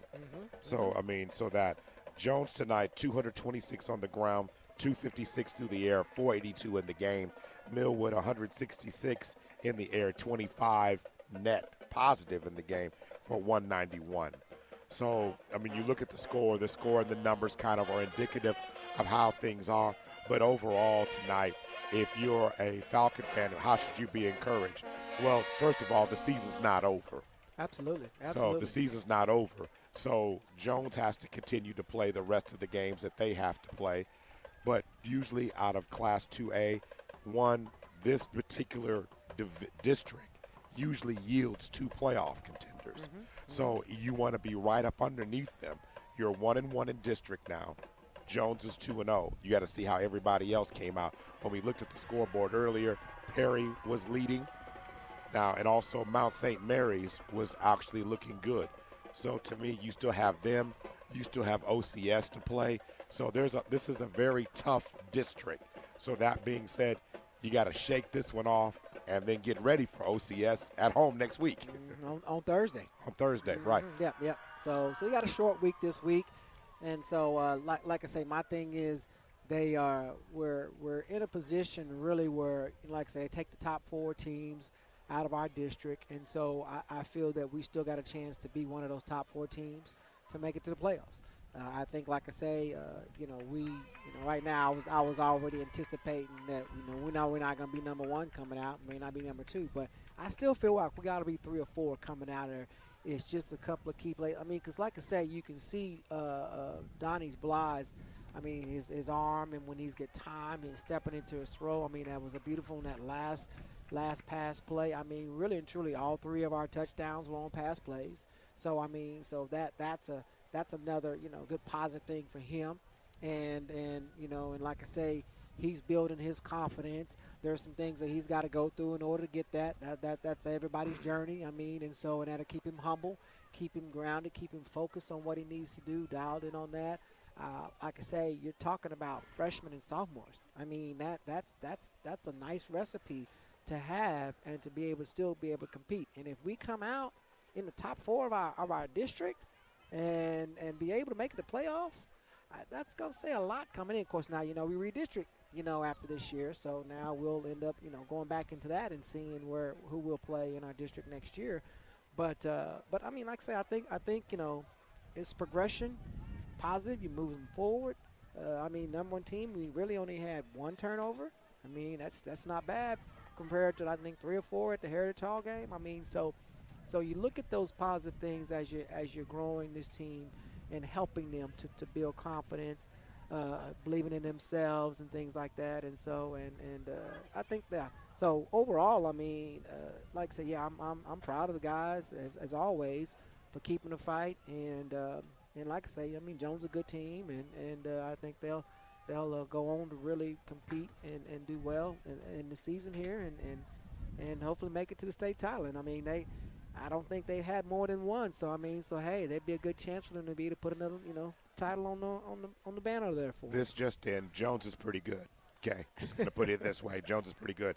They will now, if they've improved to 5-0, 2-0 in district right now, they'll move on to take on Crooked Oak next week, and then they take on Chisholm here and Mount St. Mary's here. Then they have a tough one down the back stretch against OCS in Edmond. So that'll be interesting to see how they respond to this schedule the way it is. For the Falcons, as you just said, Thursday night against OCS back at LW Good at the Good House, then on the road against Mount St. Mary's, then at Chisholm, then back home against Crooked Oak, which will be, for the few football seniors, but it'll be senior night there, and then to end the season at Perry at the end. So the Falcons, everything's still optimistically up, and there's no reason to be down on the squad. Just come out and support them so that they can have something else to build off of. He's Director of Operations, A. Shannon Hayes. I'm Maurice Prince. We're going to get out of here. The wind is going to close up the rest of my throat if I don't get out of here before it's all said and done. Thanking our sponsors tonight, SSM Health, Community Health Centers of Oklahoma, Counseling Solutions and Interventions, Bank First, Guiding Right, the Black Chronicle newspaper, Super Prep, Big O's Pork and Dreams, Narissa Berry Insurance, First Security Bank, and Love Student of the Month. Remember, for those who are watching on PPBC TV, tomorrow the Langston Lions will be taking on Ottawa, pregame at 1:30, kickoff at 2 o'clock. And also you can listen to that game live on the radio on OKC Sports Radio 105.3. Want to thank our on-site cameraman, Mr. D. Birch, also Mr. Brendan, our producer. I want to thank Mr. Boomin, who was so nice to give up his Friday night to hold us down in the studio tonight. He's Director of Operations, A. Shannon Hayes, and I am Maurice Prince. You guys have a pleasant night. This has been Millwood Falcon Football.